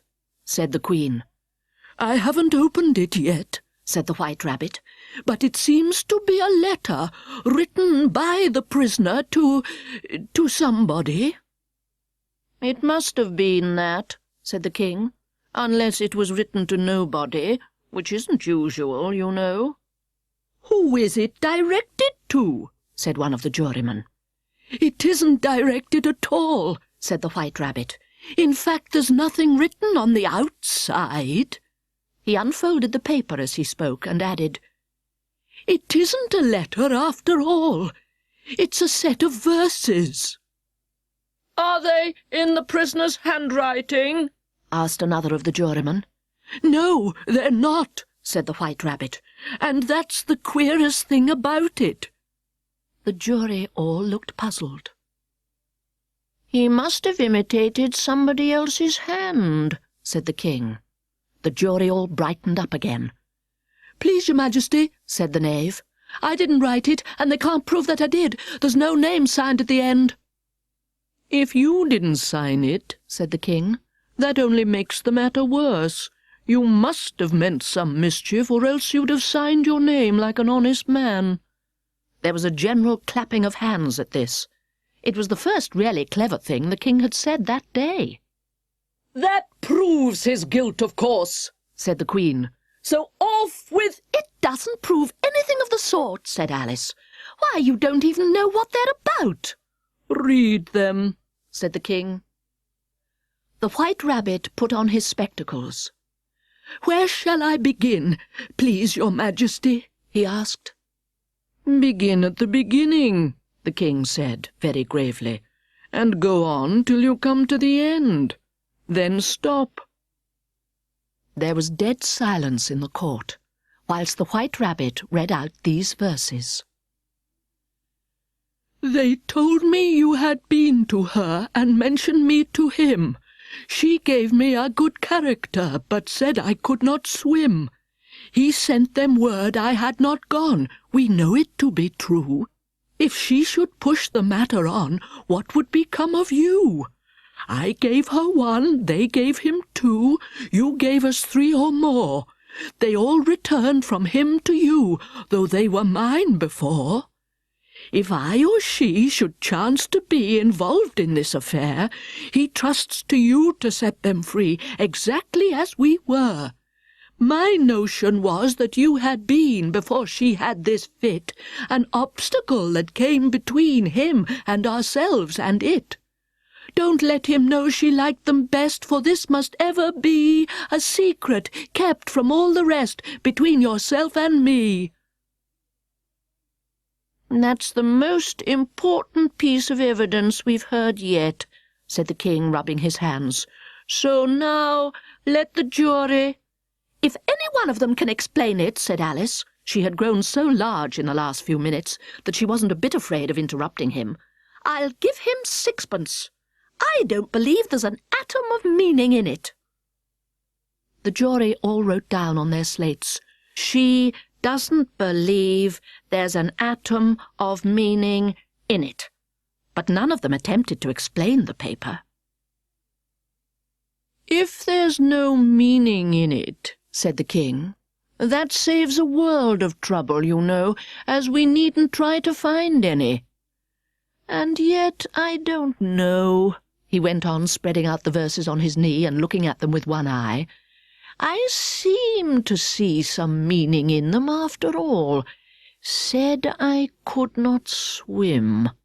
"You can't swim, can you?" he added, turning to the knave. The knave shook his head sadly. "Do I look like it?" he said, which he certainly did not, being made entirely of cardboard. "All right so far," said the king, and he went on muttering over the verses to himself. "We know it to be true, that's the jury, of course. If she should push the matter on, that must be the queen. What would become of you? What indeed? I gave her 1, they gave him 2. Why, that must be what he did with the tarts, you know." "But it goes on, they all returned from him to you," said Alice. "Why, there they are," said the king triumphantly, pointing to the tarts on the table. "Nothing can be clearer than that. Then again, before she had this fit—" "You never had fits, my dear, I think," he said to the queen. "Never!" said the queen furiously, throwing an inkstand at the lizard as she spoke. The unfortunate little Bill had left off writing on his slate with one finger, as he found it made no marks, but he now hastily began again, using the ink that was trickling down his face as long as it lasted. "Then the words don't fit you," said the king, looking round the court with a smile. There was a dead silence. "It's a pun," the king added in an angry tone, and everybody laughed. "Let the jury consider their verdict," the king said for about the 20th time that day. "No, no," said the queen. Sentence first, verdict afterwards." "Stuff and nonsense," said Alice loudly. "The idea of having the sentence first." "Hold your tongue," said the Queen, turning purple. "I won't," said Alice. "Off with her head," the Queen shouted at the top of her voice. Nobody moved. "Who cares for you?" said Alice. She had grown to her full size by this time. "You're nothing but a pack of cards." At this, the whole pack rose up into the air and came flying down upon her. She gave a little scream, half of fright and half of anger, and tried to beat them off, and found herself lying on the bank, with her head in the lap of her sister, who was gently brushing away some dead leaves that had fluttered down from the trees upon her face. "Wake up, Alice, dear," said her sister. "Why, what a long sleep you've had." "Oh, I've had such a curious dream," said Alice. And she told her sister, as well as she could remember them, all these strange adventures of hers. And when she had finished, her sister kissed her and said, "It was a curious dream, dear, certainly. But now run into your tea, it's getting late." So Alice got up and ran off, thinking while she ran, as well she might, what a wonderful dream it had been.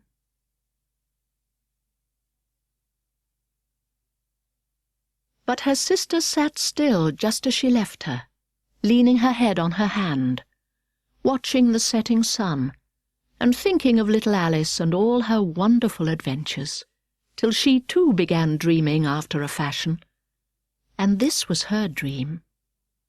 First she dreamed about little Alice herself.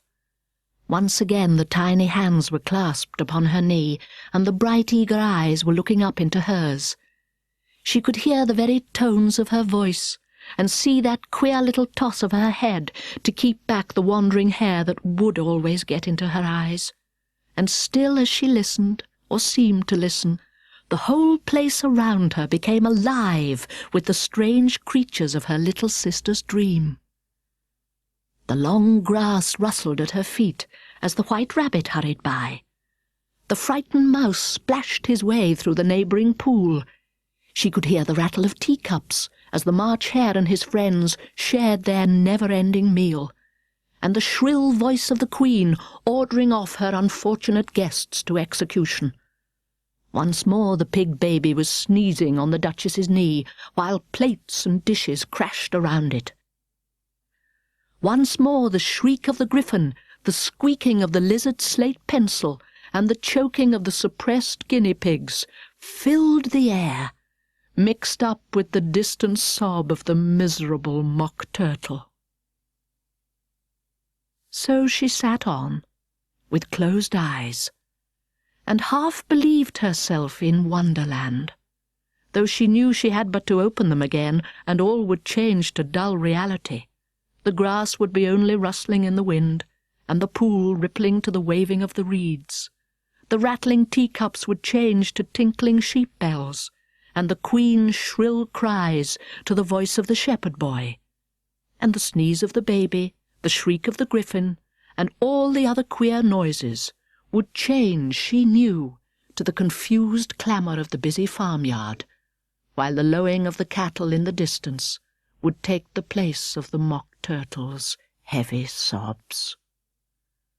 Lastly, she pictured to herself how this same little sister of hers would, in after time, be herself a grown woman, and how she would keep, through all her riper years, the simple and loving heart of her childhood, and how she would gather about her other little children, and make their eyes bright and eager with many a strange tale, perhaps even with the dream of Wonderland of long ago, and how she would feel with all their simple sorrows, and find a pleasure in all their simple joys, remembering her own child life and the happy summer days.